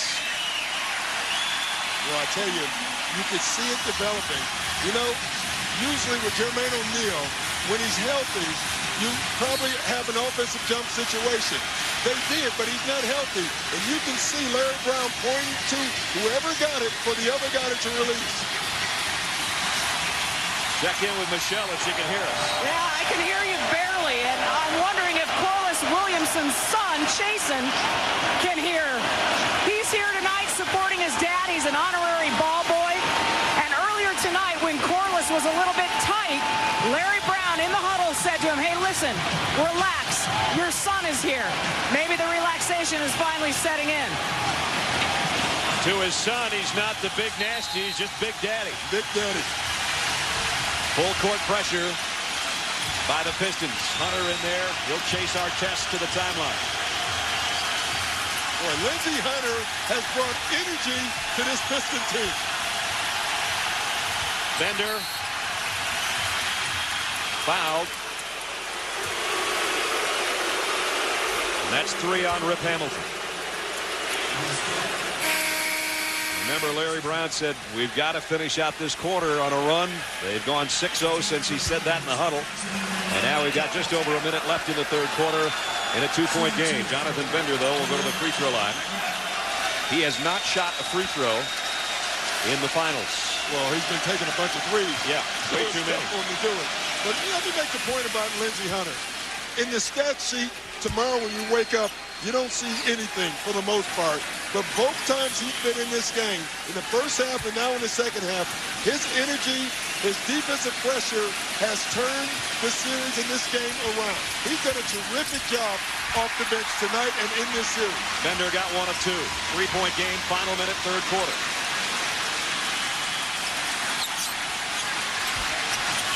Hamilton around a pick. The jumper. Good.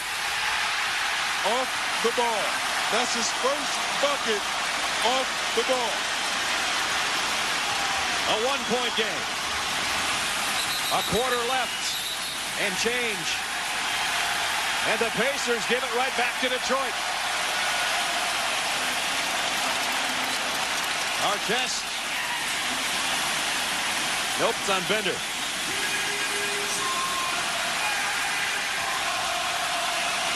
Reggie Miller looks on.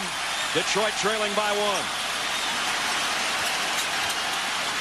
Final 30 seconds, third quarter.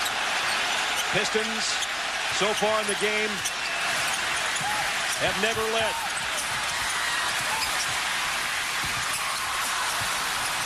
Ben Wallace in the paint. That one didn't have a chance. 10 seconds left, third quarter. Pacers have ended with threes. They'll try one here, and it goes. Wow. Huge shot, just as Crozier's was to end the second quarter. Anthony Johnson knocks it down from three-point land just before the buzzer. A 6-minute and 10-second field goal drought. And Anthony Johnson lights it up from outside the arc to end the third quarter. And that's the third time in the quarter so far that they've ended quarters with three-point shots. This one they had no choice but to take it. Johnson, who's been big off the bench and as a starter in this series. And this one en route and good. So that sits the crowd down. It's a 4-point ball game at the end of 3. There you see the lights go off as it hits the net. Anthony Johnson's been to the finals before with the Nets the last 2 years. Now he's trying to get the Pacers to the finals or get them back to Indiana. He's doing a pretty good job of it. We've got 12 minutes left. Don't go away. The Pacers lead by 4.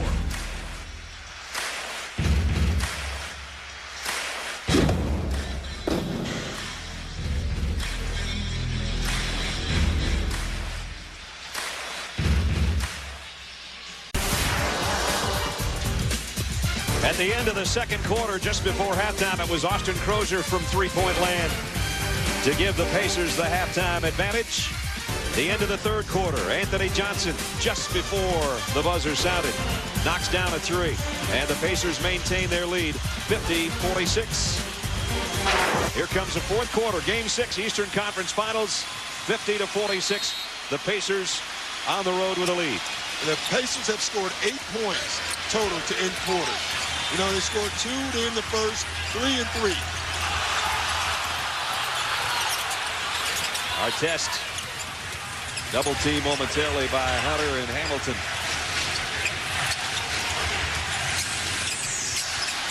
Gets it out to Freddie Jones. Artest over Hamilton. That one never had a chance, and Ben Wallace pulls it down. Again, Lindsey Hunter single-handedly took the Pacers out of their offense. His pressure right now is making a difference.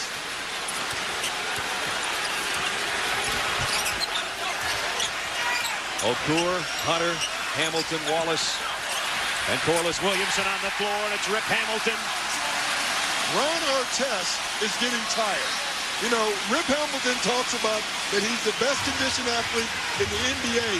Ron Artest absolutely stopped on that last play. The lead down to 2 again. Pistons got it as close as 1. Bender, offensive foul. I want you to watch the bottom of your screen on this pick and watch Ron Artest. He's going to stop when he hits the pick. That's exhaustion. All night, he's been fighting through it. You see that delay? If you delay on Rip Hamilton, you get scored on. He is a better conditioned athlete than everyone else, and he believes that. I'm tired just watching him chase Rip Hamilton. He's going to take a breather. Now let's see who's going to be on Hamilton this trip down. And that's all. Rick Carlisle was just trying to give him a quick blow. Jones got caught behind a pick. Okur with an offensive foul. That's just not a good move. No, I was wondering where you were going to go with that. And that's the right answer. I mean, basically, he just leaned his shoulder forward. That was an easy charge. Yeah, it was. Sometimes you get charged. Sometimes you take charges. That one, he got charged. Boston couldn't have gotten out the way if he wanted to. No way. Back to O'Neal. There it is against Rasheed Wallace. Contested, though, by Corliss Williamson from behind. And now Rasheed trying to save it. Down in the corner, great hustle as he hit the deck. Boy. Lost the handle and then went diving after it. It's amazing how quick that basketball can be sometimes.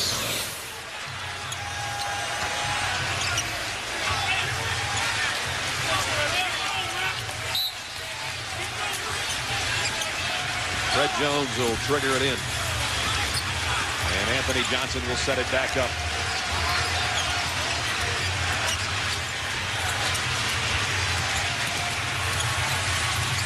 O'Neal knocks it down. Boy, he loves those elbows. Yes, he does. I mean, that's the place he's made shot. High pick and roll, elbow jump shot, and on the post. Those are his 2 areas.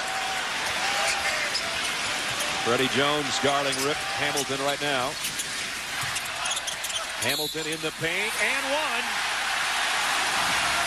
See, that's the difference between Freddie Jones and Ron Artest. When Rip Hamilton lowers his shoulder into Ron Artest is still standing there. When he lowers his shoulder into Fred Jones, he backs up and reaches, and that gives Rip Hamilton freedom. Hamilton, the one constant in this whole series for either team, and he's got 16 points again tonight. He's been the savior. Every time the Pistons have gotten themselves in trouble, they've turned to Rip Hamilton. And he's made it a one-point game again. He has the last 7 Detroit points. 9:40 to play. Fans looking for some defense from the Pistons.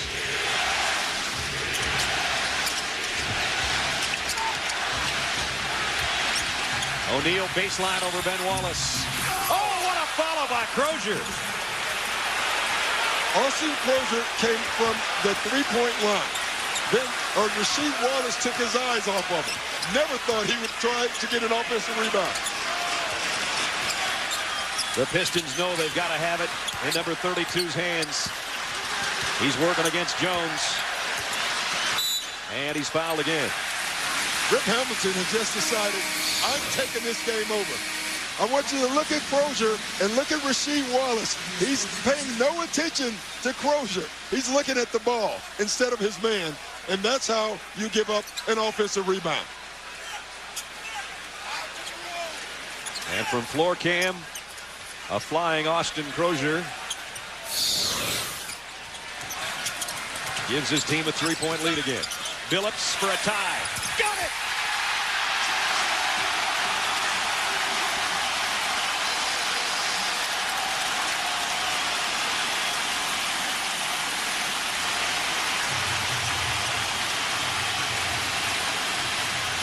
First time tied since it was 2 apiece. And Rasheed Wallace will pick up the foul.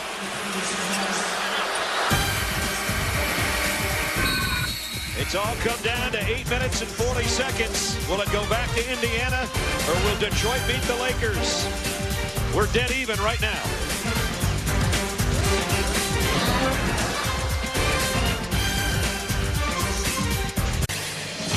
ESPN's presentation of the NBA Eastern Conference Finals, brought to you by Nissan, who invites you to shift the way you move through the world, and Nike. 54-54 with 8:40 remaining in the fourth quarter. Game 6 of the Eastern Conference Finals. We'll take a look at our Sprite mad skills. Austin Crozier coming all the way from the baseline. Rasheed Wallace forgot to block him out. And from Crozier for the Pacers, the Pistons looking for closure tonight. And Chauncey Billups finally, after 0 for 8, hits a 3, and we're tied at 54. He says, thank you, Lord. I've been waiting all night. And he's been a guy all season who has made the big shots, the game winners for the Pistons. So that is a significant shot. Be careful and watch him the rest of this game. You know, 14-4 in second chance points for the Pistons. That's what's kept them in this game and allowed them to keep it close enough that now they can make the run. The lineups are Artest, Crozier, Reggie Miller, Jermaine O'Neal, and the man that's got it right now is Anthony Johnson. The Pistons have their starting 5 on the floor. Miller knocks down a 3. And if he didn't have it, Crozier had it. So that was a great timeout play. Rick Carlisle got both of his shooters wide open. Reggie Miller, 2 field goals tonight. They're both 3-pointers.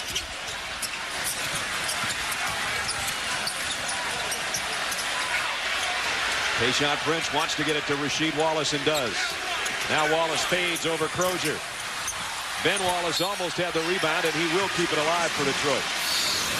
Now take a look here. This is Reggie playing Rip. You see the move, great. What happens there was Rip Hamilton decided to go over the screen instead of lock and trail. He took the shortcut, and he came up about 4 feet wide. Yes, he did. Fresh shot clock. Billups to toss it in from the baseline. The Pacers have made huge threes this evening.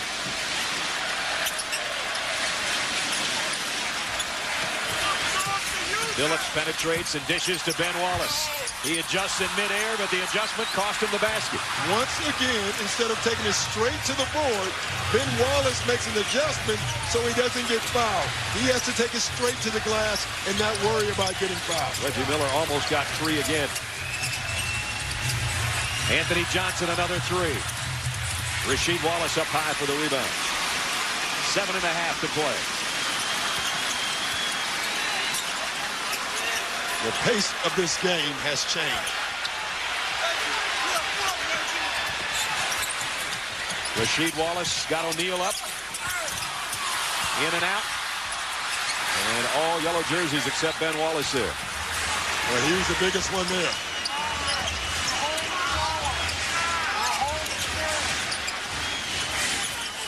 Artest works it down against Tayshaun Prince, and he just picked his pocket. See again, Brad, you see what he did? He exposed the ball. That's why he's been struggling so far in this series. And Reggie Miller bumps Chauncey Billups. Usually he takes it straight up for whatever reason in this series, and I do believe it's because of the length of Prince. When Artest drives now, he holds the ball out to try to draw the foul, and when he does that, Prince has done a nice job of just being big. Another timeout, this one taken by Detroit. We're under 7 minutes, and the Pacers still have the lead.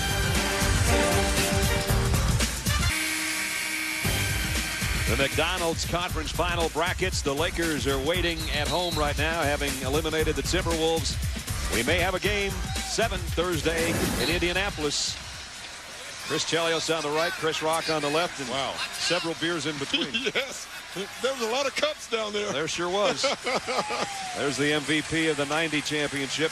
There's a many-time MVP with the Boston Celtics. There's a guy that's knocked out a lot of guys, and now who's going to get knocked out tonight?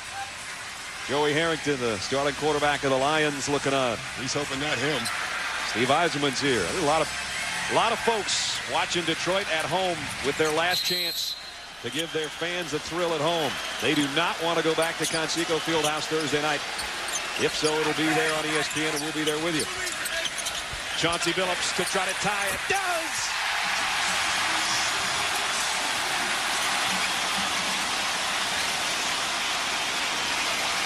Well, that's a back at you from Larry Brown. Rick Carlisle comes out of a timeout, gets a three. Larry Brown comes right back and draws up another three. You said watch out for Chauncey Billups when he hit the last three. 6 points in the quarter, 10 for the game. Pistons have never led. Reggie Miller with a rebound. Heat check by Billups, and it almost went. And the crowd would have gone crazy.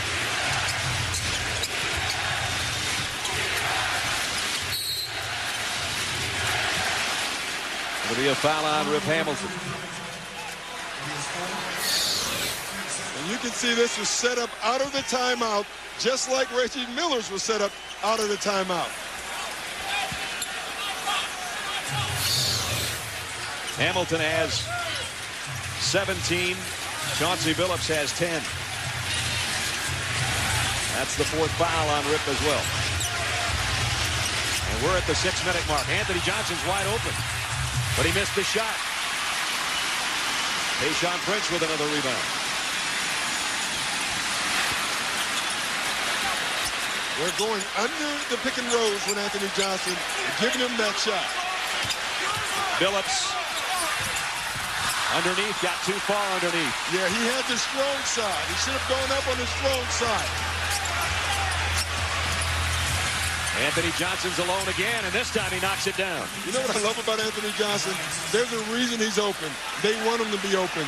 He knows that, and he's going to take it. That's why he's in the game right now. Tayshaun Prince cupping his ear as if to say, Chauncey, I can't hear you. The crowd's too loud. It's Artest on Hamilton again. We've seen it all night. A pass ricocheted to Ben Wallace. Now he moves in with a left hand off the glass. Boy, he hasn't finished a lot of them tonight. I didn't think he'd finish that one. No, but he went towards the basket on that one. He wasn't trying to change anything. He was going right through you. Johnson leaves it for Harrington. He got it blocked by Prince. Another big block by Tayshaun Prince.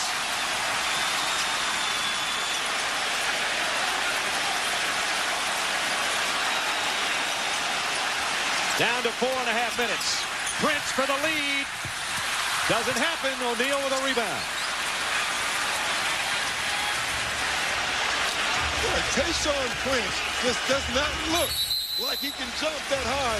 But when you look at those long arms, you know how he gets it done. Chauncey Billups hurt his hand somewhere in the mayhem.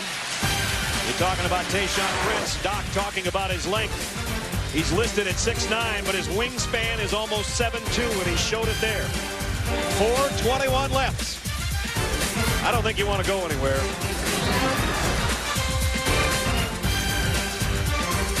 SEC Player of the Year, only his second season out of Kentucky. And in Game 2, we take you back to what would have been A tie game. Reggie Miller on a breakaway. Tayshaun Prince from nowhere to block the shot, save the game, and save a 72-67 win for Detroit in Game 2. Now you got to wonder at the 5-minute mark tonight if this didn't save the game for him tonight. He blocks Al Harrington, prevents the Pacers from taking the lead, and leaves us where we are at 59-59. Only the third block shot of the night for the Pistons. Tayshaun has 2 of them, and they have averaged 10 per game in this series. And what stands out to me on both of those plays is he was beat on both of those plays, but he stayed in it, and with an effort, he gets 2 big block shots. They call him recovery man. 8 on the shot clock. Artest working against Prince. He almost blocked that shot, and Ben Wallace gets the rebound. There'll be 4 minutes left when Chauncey Billups crosses midcourt. Pacers have led by as many as 14 in the first half. Oh, wow. Artest just leveled Rip Hamilton. And Rip still down, face down. He may be thrown out of the game, but it's definitely going to be a flagrant. Well, Dan Crawford's going over the scorers table to explain just what it is. It's an elbow for Artest, and Artest with the flagrant foul.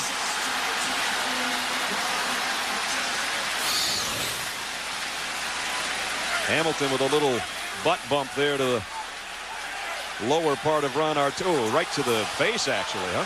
Yeah, and what Rip Hamilton did was a mistake. Artest mistaked it as something worse, you know, and so he retaliated. The problem was Artest didn't need to retaliate. And remember, Rip Hamilton wears a protective mask because his nose was broken twice this year. And the team said, we really want you to try to wear it because we can't afford you to break your nose again and take yourself out of the playoffs. But you can see the bump here. See, that hurt. But Ron Artest thought that that was dirty. It wasn't. That was dirty. He knew it right away. But, you know, Rip Hamilton is thinking, yeah, well, that's great. You know, the mask helps. But it still hurts when you hit the mask and it hits your face. That's right. It's still on the cheekbone either way. So Rip Hamilton's going to go to the free throw line. And Doc, the Detroit Pistons in this game have never led. And now their leading scorer and the guy that's been their hero throughout the 3 wins they do have is at the free throw line a chance to light the crowd up. Well, you know, and again, the Pacers said before this game that they wanted to get physical with Rip Hamilton. I guarantee you Rick Carlisle and no one in the Pacers meant that. The first Piston lead is on Rip Hamilton's free throw. 22,000 plus have been waiting all night to pound those thunder sticks and come to attention. And Rip Hamilton's got their attention. But this is a huge play, Brad. You get 2 shots and the ball back. This is a 4 or 5-point play opportunity. At this time in the game, you can't lose your cool. It's just too crucial.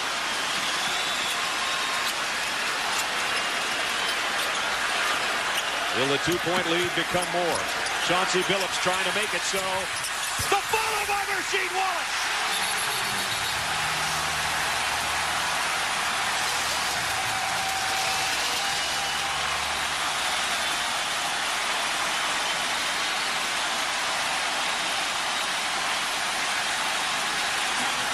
Technical on Rip Hamilton now.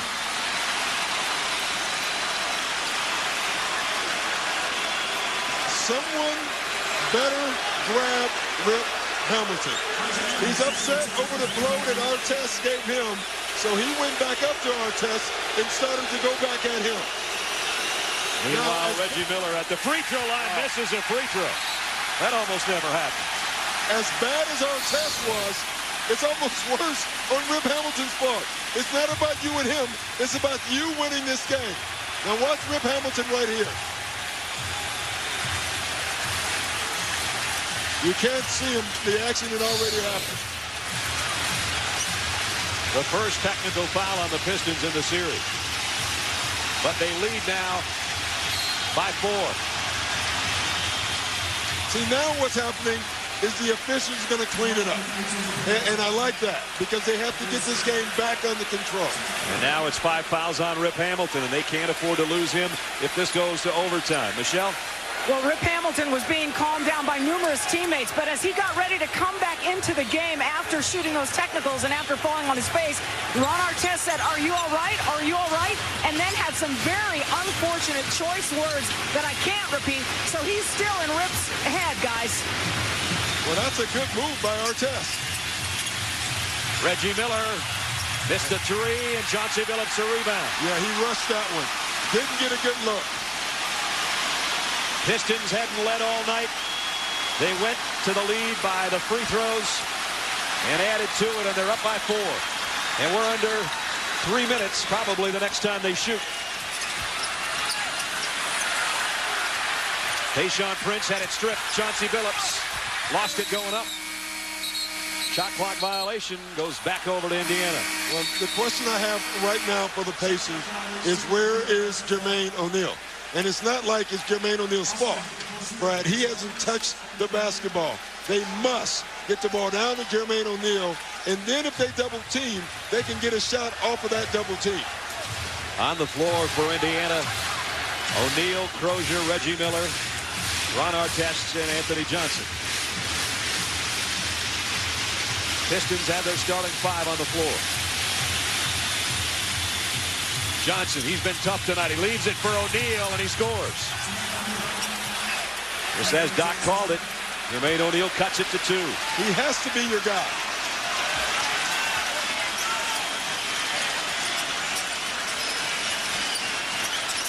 Artest running with Hamilton again. Remember, Hamilton has 5 fouls. Rasheed Wallace looking to cross the paint, goes baseline and goes strong, but he doesn't score. And Reggie Miller's got the rebound. Pacers with a chance to tie or lead. They're going right back to the middle pick and roll with Jermaine O'Neal and Anthony Johnson. There it is. And there it is. But he didn't score this time. That's the one you got to make. Ben Wallace has 16 rebounds again tonight. So what else is new, huh? Hamilton trying to feed Ben Wallace. And he throws it away. Terrible possession by the Pistons. Anthony Johnson hoists it up here. They have all the time in the world, Brad. Everybody needs to take a deep breath right now. Great job. Larry Brown just said, slow down. Let's get into our set. 1:20 left. Hamilton got away from Artest and scored.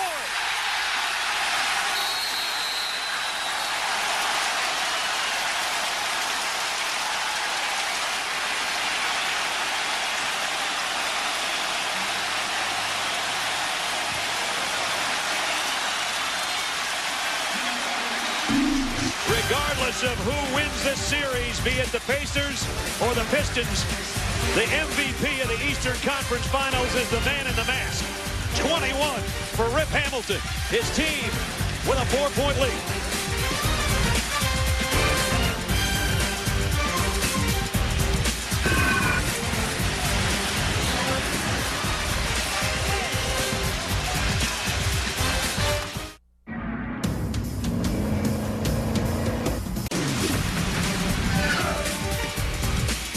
Eastern Conference Finals, Game 6. Pacers led by as many as 14. The Pistons kept fighting at home, and now they have a 4-point lead. They are 113 away from advancing to meet the Los Angeles Lakers in the NBA Championship Finals. And, Doc, the Pacers have had a couple opportunities to regain the lead or at least get back in the ballgame, and they've had some terrible possessions. Yeah, they really have. And if they lose this series, it's because of their youth. It really is. You can see it. It's been written all over this series. Right. Toughness from Detroit. Detroit set up this whole series, this whole season, saying they had to get here. And loss of composure on a couple possessions so far in this game has really hurt the Pacers. But there's 1 minute and 13 seconds left. There is plenty of time for Indiana to get back in this game. Michelle. In that last timeout, Larry Brown said, watch me. We have a foul to give. Now, no silly fouls, but we have one to give. Rebound the ball, everybody, and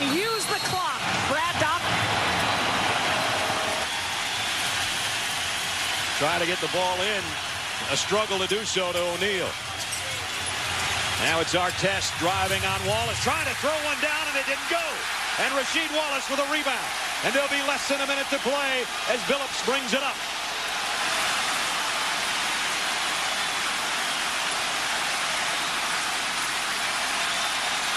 A deafening crowd of over 22,000 at the Palace. They can sense it. Tayshaun Prince got it!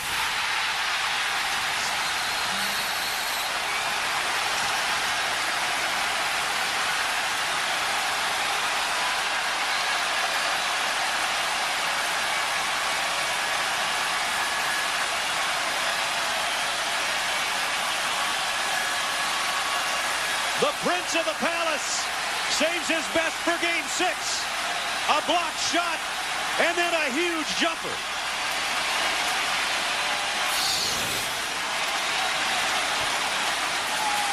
Artest trying to throw it down, hit the back of the iron.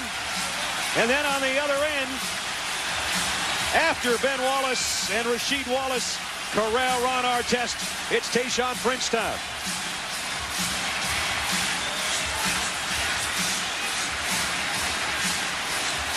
I tell you, Brad, you hit it right, though. The block shot, and that Ben Wallace's block shot, Tayshaun Prince's block shot.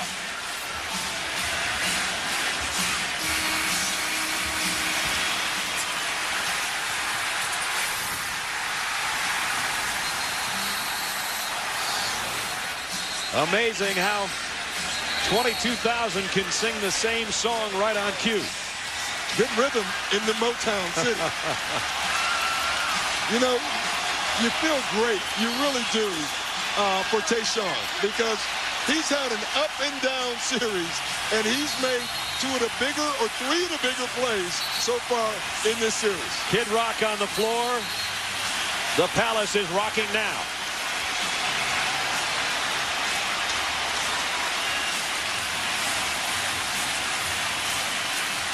Will the wonderful season for the Pacers that produced 61 victories come to a close in the next 46 seconds? Rick Carlisle, 3 years in the league as a head coach, 3 division titles. But is it slipping away for the Pacers right now on the road? They're trying to force Game 7 back home on Thursday. O'Neal over Wallace, score it. It's just a 4-point game here. And when Reggie Miller's in a basketball game, this is not over. Rip Hamilton, over 20 points for the 10th straight playoff game. The 10th straight Eastern Conference Final playoff game. Larry Brown meets half his team on the floor. 33.3 left. Larry Brown did not like the way that possession was going. He saw them being trapped. Good timeout. You don't want a turnover at this point in the game, obviously. So great timeout. Now they have 17 seconds. Excuse me, Doc. The Pacers are out of timeouts, by the way.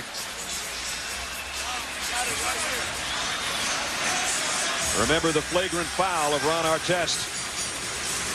That's the difference right now. It's a 4-point game. That was the 4 points. That was a 4-point play.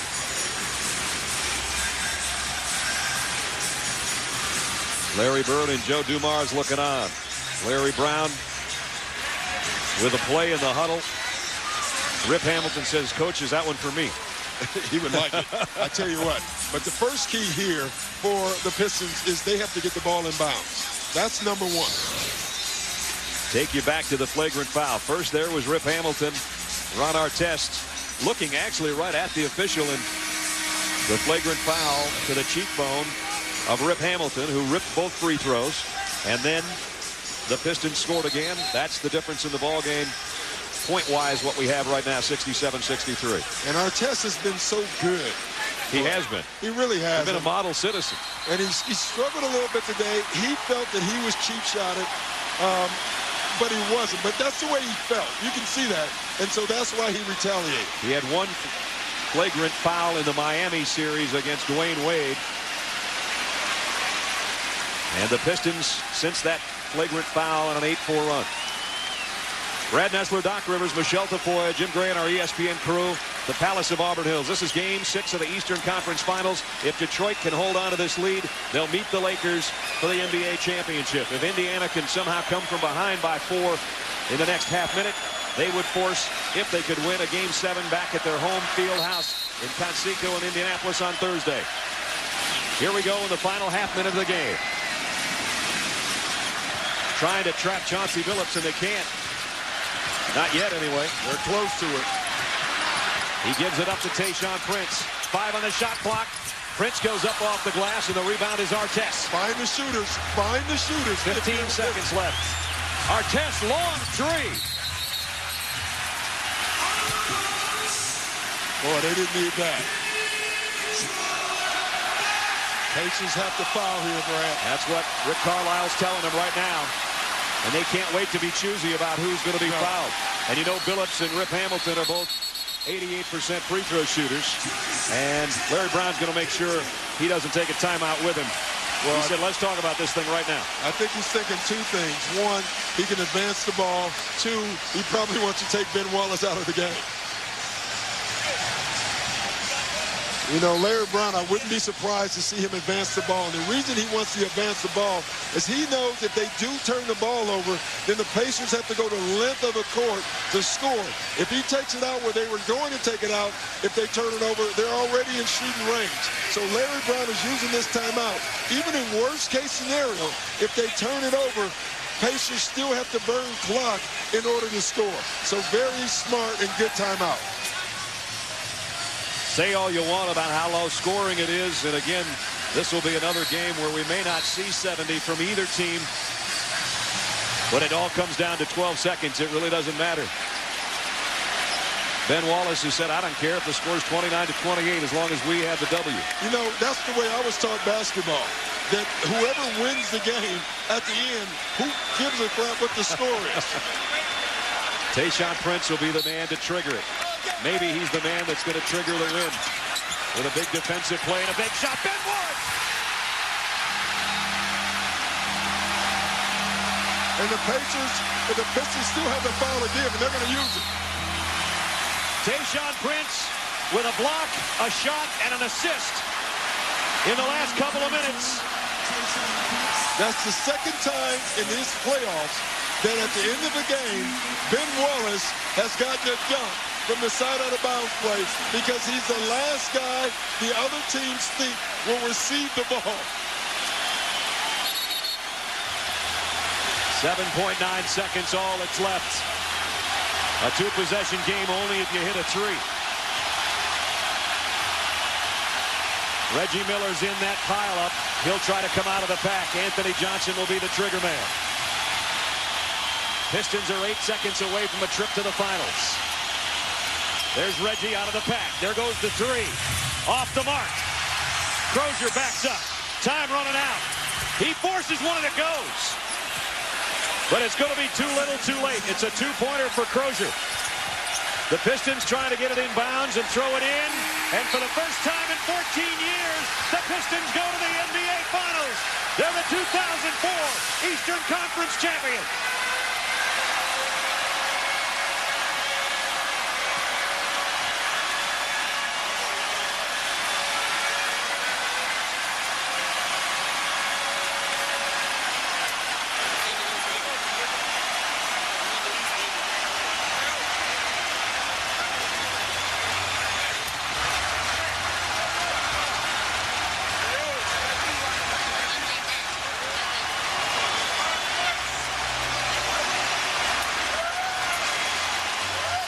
The Prince in his palace.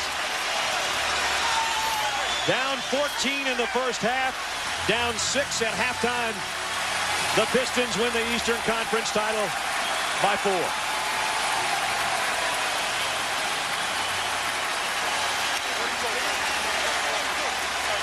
A lot of guts on both sides. Unfortunately, only one team can celebrate.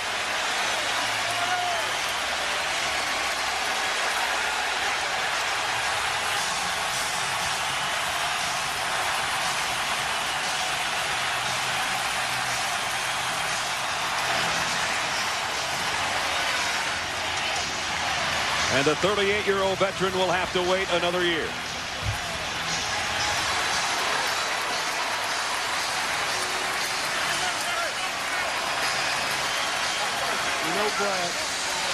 The Detroit Pistons started this season off with one goal, not to make it back to the Eastern Conference Finals. They wanted a chance to beat the team from the West, and they're going to get that chance starting on Sunday. And now the thoughts immediately go to how do these guys match up against the Lakers. You heard what Chuck Daly said. They got all those 7-footers they can keep running at Shaq, but I don't know if that'll be enough either. Well, they have a lot of bodies, number one, and they are a great defensive team. And in this series, now you're going to find out if it was bad offense or the Detroit Pistons defense. I think the country is going to be very surprised how good defensively the Pistons are. Obviously a very disappointing time for Rick Carlisle, but he's gracious enough to be with Jim Gray. Rick, let me ask you about the flagrant foul that took place with Ron Artest. Was that the difference in this game? Well, right now, I didn't really see what happened, and it certainly had an impact, it's hard for me to say because I didn't see it. It was a tough call. Rick, you coached the Pistons last year. What's your feeling now as they go to the finals? Well, obviously, our goal is to get where they're going, and there are a lot of encouraging things that happened for us this year, but we're not satisfied with just getting to the conference finals. Our guys show a lot of courage. A lot of guys are hurt. Jermaine O'Neal shouldn't even be out here, and Tinsley, and they showed a lot of heart, and I'm really proud to be a part of this group, and we'll be back. Let's use the difference, Rick, in this finals. Pardon me? Let's use the difference in this finals. Well, we learned a lot, and we got to remember what this felt like, to lose under these conditions in this situation, and we'll get healed up, and we'll get better next year, and we're going to be back. Rick, thank you for your time. Most gracious. Thank you. All right. There is no reason to doubt what Rick Carlisle just said. I agree with him 100%. There's a lot of youth on that team, and they're not done coming into big games like this. The Pistons will be the team to advance. And right now for the trophy presentation, right now let's go to the PR announcer, Mason, here at the Palace of Auburn Hills.